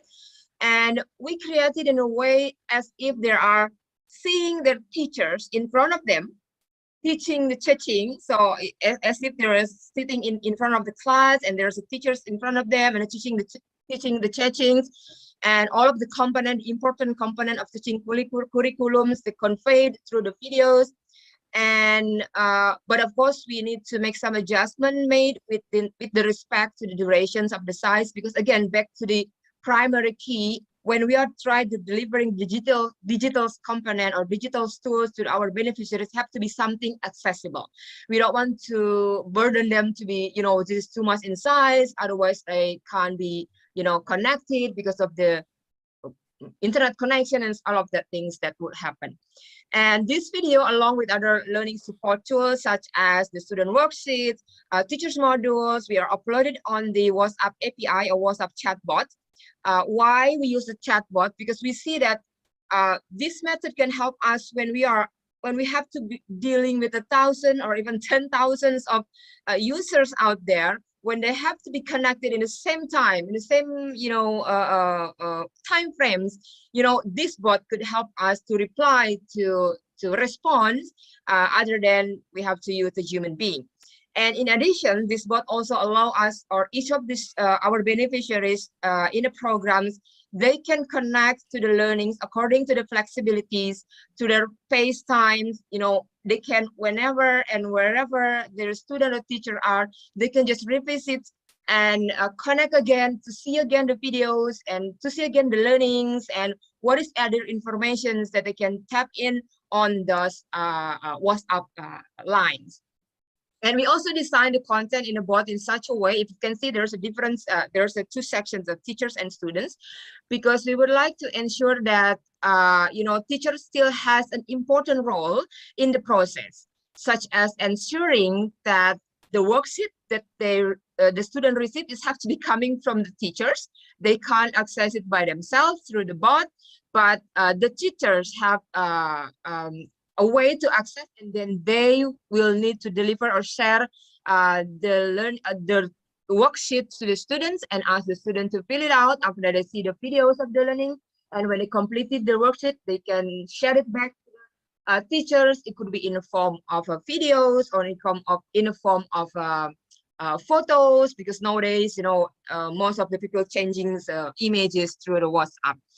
And those figure that you can see when the teachers registered to the bot and use the teacher sections, they will have an access to the teacher's module, to the videos itself, to the students' worksheet, and all of the information that we think that is important for the teachers. While the students log in or register as students, they will only see the videos learning, the 6 videos learning, and we put it in a way in a sequences to make sure that the student learning in a sequence as well. Although after all of the 6 videos were open, of course, they have their free way to revisit again. If they would more interested in session 2, they can go to visit the session 2 videos and so on and so forth. Well, and we are proudly to share to you the result that when we just launched this bot last October last year, end of October last year, and just within 2 months, more than 18,000 our participants, our users, both student and teacher, were registered to the platform and access the learning content in it. And the feedback that we received from the teacher were also quite good. They were quite really helped with the media that we have provided. And we believe also that the use of this chatbot can be scaled up to more beneficiaries in Indonesia or even across the region, because it is very much possible to create it in a multi-languages. Okay, I think that's from me about what we have done. Pak Rob, back to you. Thank you so much, Utami. That's fantastic. That would not have worked without the collaboration. You were talking about collaboration a little earlier, Utami. It would not have worked without the collaboration of our teachers. So fantastic. Thank you so much, teachers, for making that happen. And actually, Utami, correct me if I'm wrong, although it's a little informal, our assessment of students involved, of those 18,000, they were able to increase their knowledge of financial literacy by 10%, 10%, right? Yes. Yeah, so it's not, in the classroom improvement was an average of 12%. So although not as strong as in the classroom, it still was able to prove that there was an impact. Moving forward, okay, so what are we going to be looking at in the future here in Indonesia? So these are the figures, and we're playing around with these figures at the moment, but we're still sticking to the goal of 1 million students by 2025. 1 million, at least 1 million young people by 2025. Now, we will begin in a real, actually we're even running programs at the moment. Given COVID-19, these programs are still running in Sidoarjo. However, we want to work more robustly beginning in August and having the initiatives underway. We hope that COVID-19 will not be too challenging by that time, but that's our hope, that we're getting everything underway. And our teachers, next slide please. Our focus areas are geography of Indonesia, as you are well aware. Big country, very spread out. And this is where we believe that over the next few years, we are going to focus our initiatives. Obviously, these are subject to change, but these are places in which we know that the Cha-Ching curriculum has already operated very, very successfully, and that we have resources to expand as well. Look right over to the east, we have Jayapura, and we want to prove to everybody that even in the most remote areas of Indonesia, with populations that, study at schools that are under-resourced, that we are able to make a big difference to financial management, financial literacy in that area. You know, Utami just mentioned smartphone usage and how we can deliver via smartphone. Well, that is an option in Jayapura as well, because most of the people in that area have smartphones, although electricity in schools is not something that we can rely on. So there is certainly Prudence and her friends will be able to get into all of these centers around Indonesia very, very soon. Next slide, please, Utami.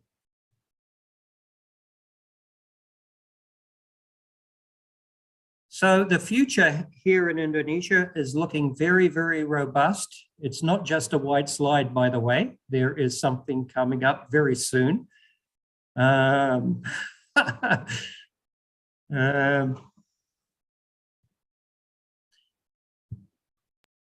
we show it, Utami, or I've got mine? We actually, the next slide is in dealing with increasing scale, and basically it revolves around how are we going to get into these areas? Well, first of all, we've had great support from local education authorities, particularly at Regency level, but also in the case of Jakarta at provincial level. Our ultimate goal would be to have the Ministry of Education and Culture endorse this program much more robustly and have it operating within schools in a more structured manner. But at this point in time, we are certainly pleased to have great support from local education authorities. A shout out to Pak Tirto from Sidoarjo, great supporter of this program, and also Trenggalek and the people from Jakarta enabling us to get into so many schools here in Jakarta. That is the first thing, dealing with increasing scale. Now, as you can see, Indonesia is very, very spread out. It's true to say that in Indonesia, there are 17 million students studying at this point in time. That is the same as the whole population of the Netherlands. If we are to take elementary school students and 10th grade, 10-year-olds, that is going to be a massive amount of that 17 million. And as we've pointed out a little earlier during these sessions, this elementary entry is the best way to go about introducing financial literacy to the population of Indonesia. And not only the students, by the way, but also the teachers. Next, please, Utami. Oh, can we get it up, Utami? Okay, then the next one, we will be looking at challenges we face, right, Utami? So the challenges we face, here we go, the challenges we face in Indonesia. All right. Let's start off with that first one. Utami, would you like me to do that, to address that, or can you do that? Initial need to secure acceptance from education.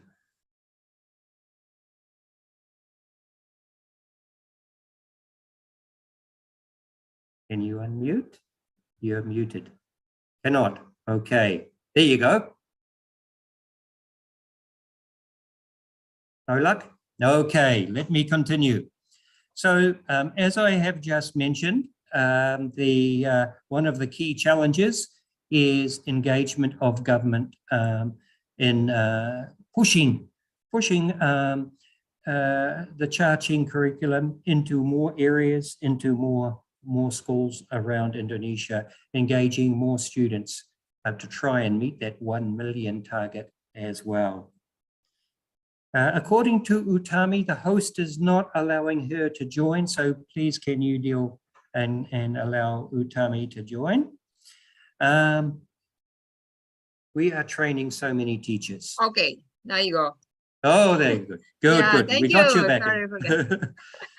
Can you Yes. address that first point, please, Utami? Yeah, sure. Of course, in every, I think it's in every initiative, there will be challenges in front of us, but I'm sure it will not stop us in pursuing our goals. And as you can see here, one of the challenges we face is, especially when we step into a new area, is to ensure that the relevant parties, such as the education authorities, from the national or even local level, and other relevant parties, witness the positive impact of the program, the success story, the testimonials amplified, and by that, we make sure the engagement of the government decision makers later on, and securing endorsement to promote the teaching and allowing the program to run in schools that will be provided to us.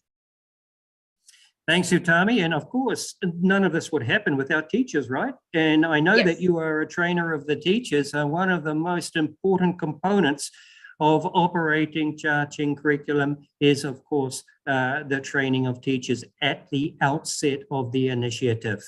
And we have a robust training regime, inviting all teachers, and something out of interest as well. Here in Indonesia, we are also inviting school supervisors to come in and learn about the programs, so as they are better able to assess the implementation of the initiative in multiple schools around Jakarta, Trenggalek, Sidoarjo as well.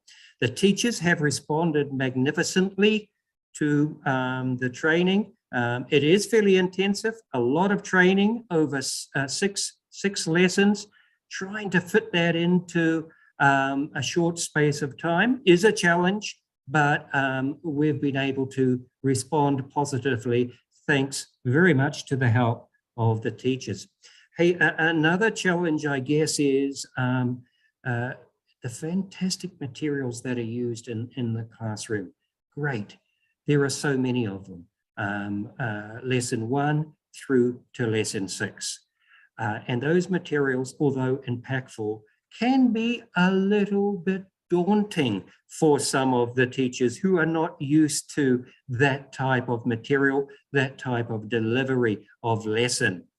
So as part of the training and the production, distribution of materials, we ensure that the teachers are as confident as possible with these, so as they are ready to get mobilized in the classroom and help the students. After the first or second time of implementation, the teachers become experts. So it's not such a big deal. It's just getting over the hump that first time only. Utami? Yeah, of course. The last one, the distant learnings, as we have spoken earlier, that of course this is become a big challenge for teachers today.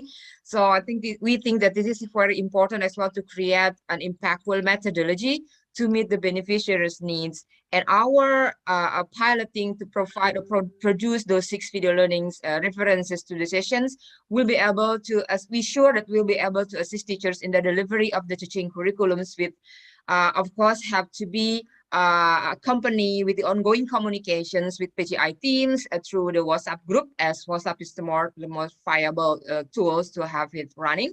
And the key is to keep the communications open and active. Great, thanks, Utami. And I think we're finished up. One more slide, Utami, or was that it? Okay. Yes, that will be all from us. Thank you very much. Thank you. Utami. And back to Gianni. But if you think that we still have a time to play the quizzes, but if not, they will be fine as well. Yeah, we've used up our 30 minutes actually, so okay. We're happy not to play the quiz. We are happy not to play, because you have, our friends, Sheena already played the quizzes for all of the teachers, so we are happy to not do that. Just back to you, Gianni.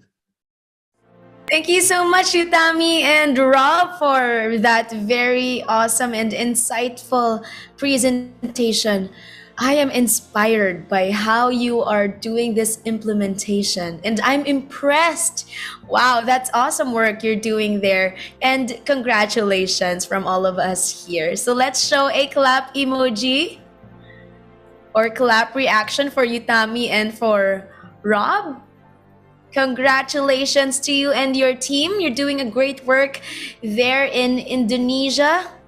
We're so proud. Wow. And we know that we are going to see more success stories from you and your team. So once again, congratulations. Wow, we wish we could have, more time to do the quizzes or do more icebreakers, but we are looking forward to more opportunities to meeting each other again. Yes, would you like to agree? Do you agree? Can I see a heart reaction on the screen with that? If you agree that this is only the first of many times that we will see each other again. Great! Now that we have heard from the people who implement the Cha-Ching curriculum, it is only fitting to also hear from those who are directly involved in the learning process, which are the teachers, the parents, and of course, our students. This short video features some of the success stories of the teachers, parents, and students. And we will see how the Cha-Ching curriculum has positively influenced their everyday lives, along with the challenges that they have faced while learning or teaching the courses. So let us all watch this video.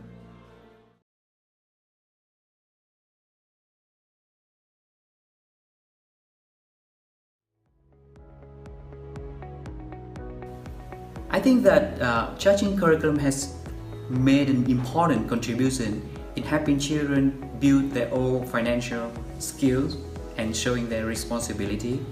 So with that in mind, I do enjoy teaching and learning Cha-Ching as a teacher or father. I want to say thank you for the Cha-Ching program to let me join this program and learn how to spend my money, how to plan and keep my money for my future, which I think it will remind me a lot when I want to buy something. Maybe it's not necessarily for my life, but I just want it. So that's why I want to say thank you, and I think this program is easy for understanding because it's used a cartoon and music, which I really enjoy it. So thank you.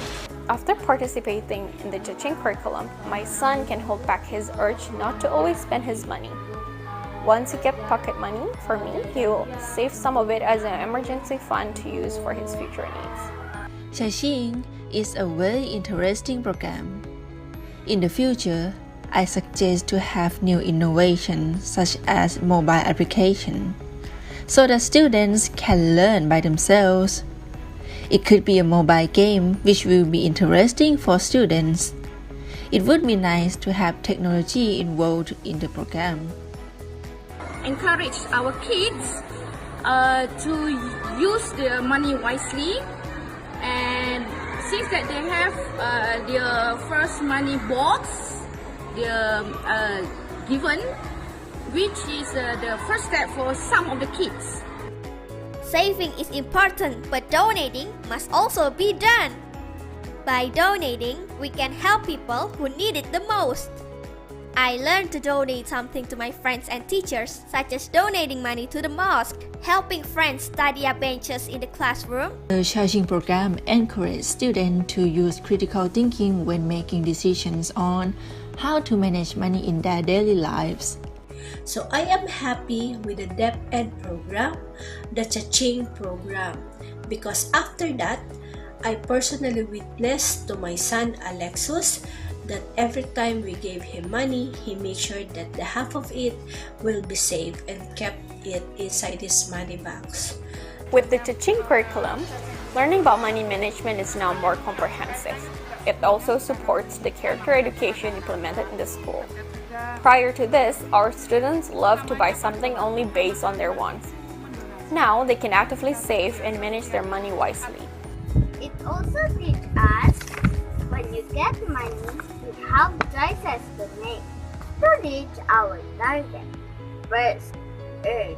We should work out for the things that we want to get our earnings.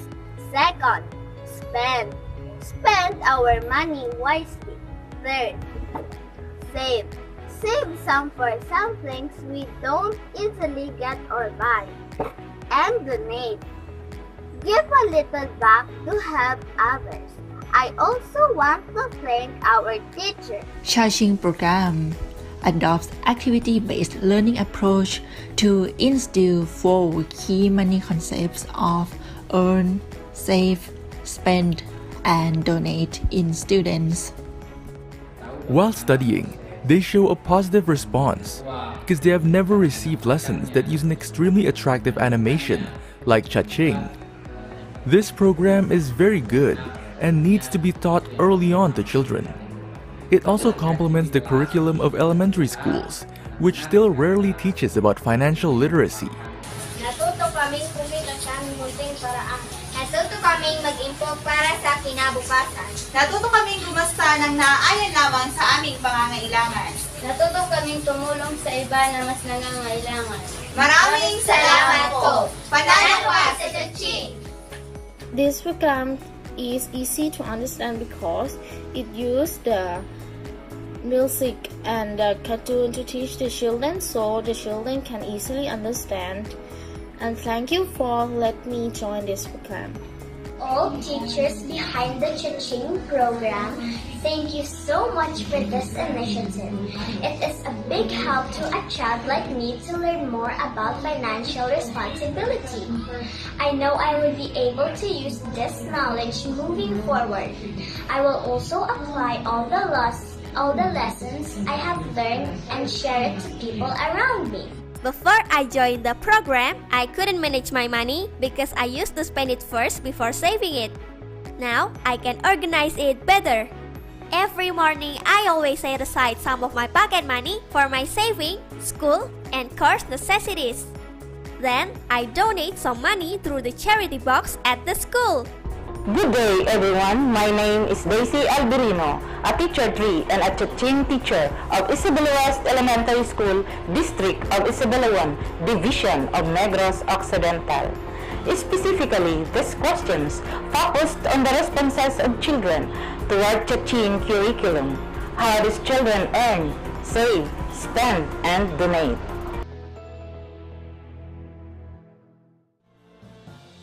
And that is only a glimpse of how great your meaningful contributions impact our students, teachers, and parents. So thank you so much. And with that, we would like to acknowledge and extend our gratitude to all of you who are joining us here today. So once again, I will never get tired of saying this. Thank you very much. And also to our host, Prudence Foundation. With that, let's show a virtual clap emoji on the screen for everyone who participated in this implementation. Thank you so much, everyone, and congratulations. Now, before we proceed any further, we would like to thank all of our guest speakers from both the first and second day of the Cha-Ching Financial Literacy Conference 2022. Thank you so much to Mr. Augusto Lopez Claros, the Executive Director of the Global Governance Forum. Thank you also to Michael Gilmore, an investor and financial literacy campaigner.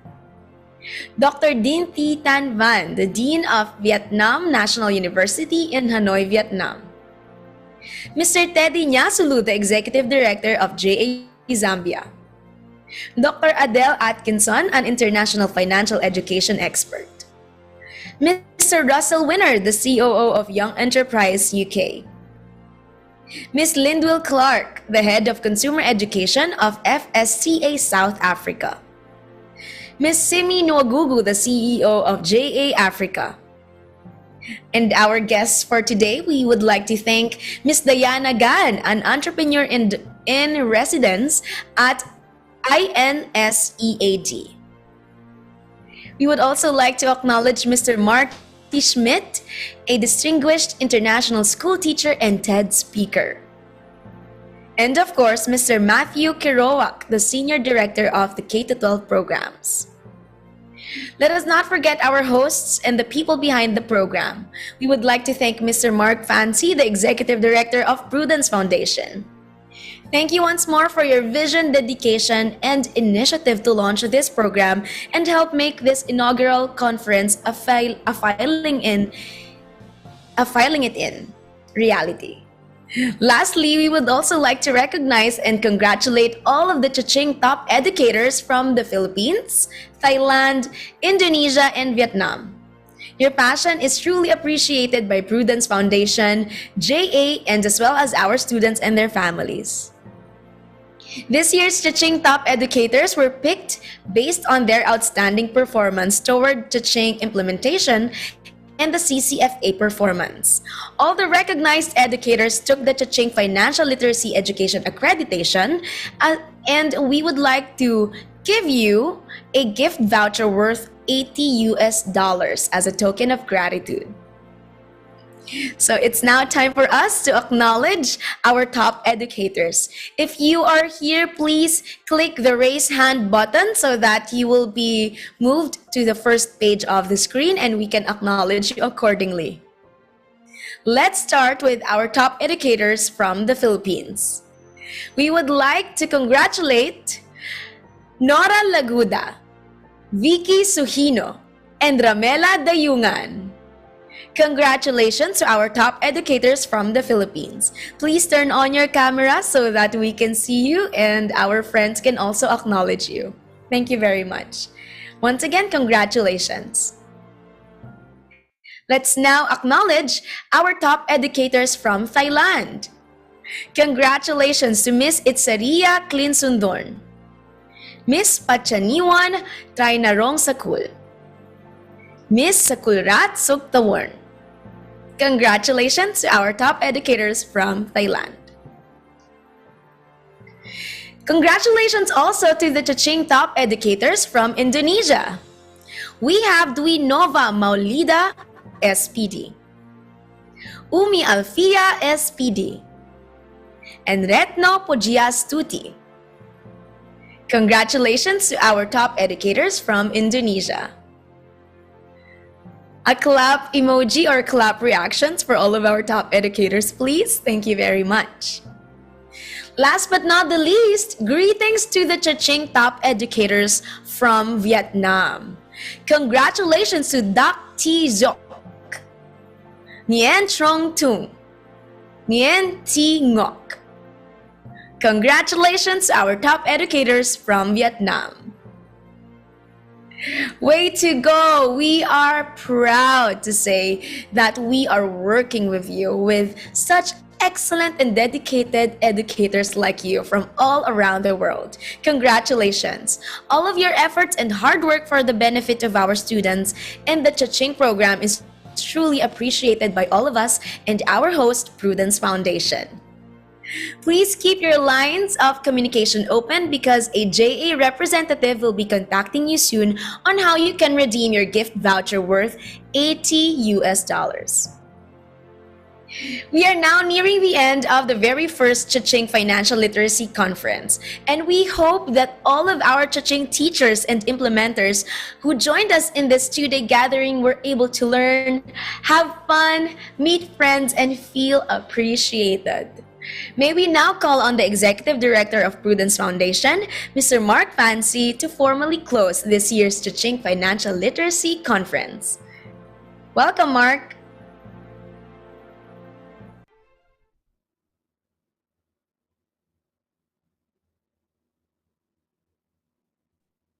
Can you hear me now? We can hear you now. Thank you very much. Great. Thank you very much. Sorry, I couldn't tell whether I was muted or unmuted. Well, I'm not going to say many words. I hope everyone has found this financial education conference very useful. I think the purpose behind this yesterday certainly was to frame a little bit and provide context on just how important this subject is at an individual level, at a community level, at a social level, at a global level. You know, a lot of the world's problems, poverty, alleviation, etc., some of the keys to unlocking those is actually around financial education. And then today is really to focus and share on best practices around the Cha-Ching curriculum itself.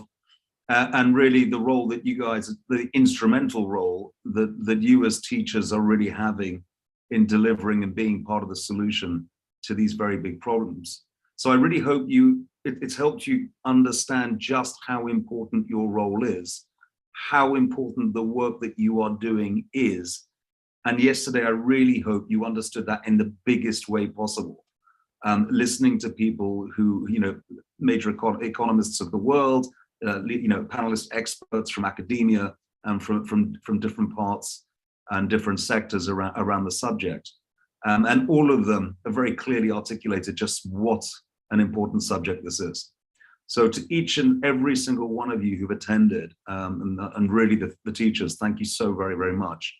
I think the work you do is invaluable. It's so important. The impact you are having on so many lives and children's lives and their futures is second to none. And I hope you found today's session really helpful in just seeing a little bit and learning best practices from across the world, where we really have some amazing implementations from Philippines, from Indonesia, etc. And I hope this, we can build a community so you're not alone. You can talk to each other, you can steal ideas off each other, and so that Cha-Ching continually, or financial education, continually improves as we go on in this journey.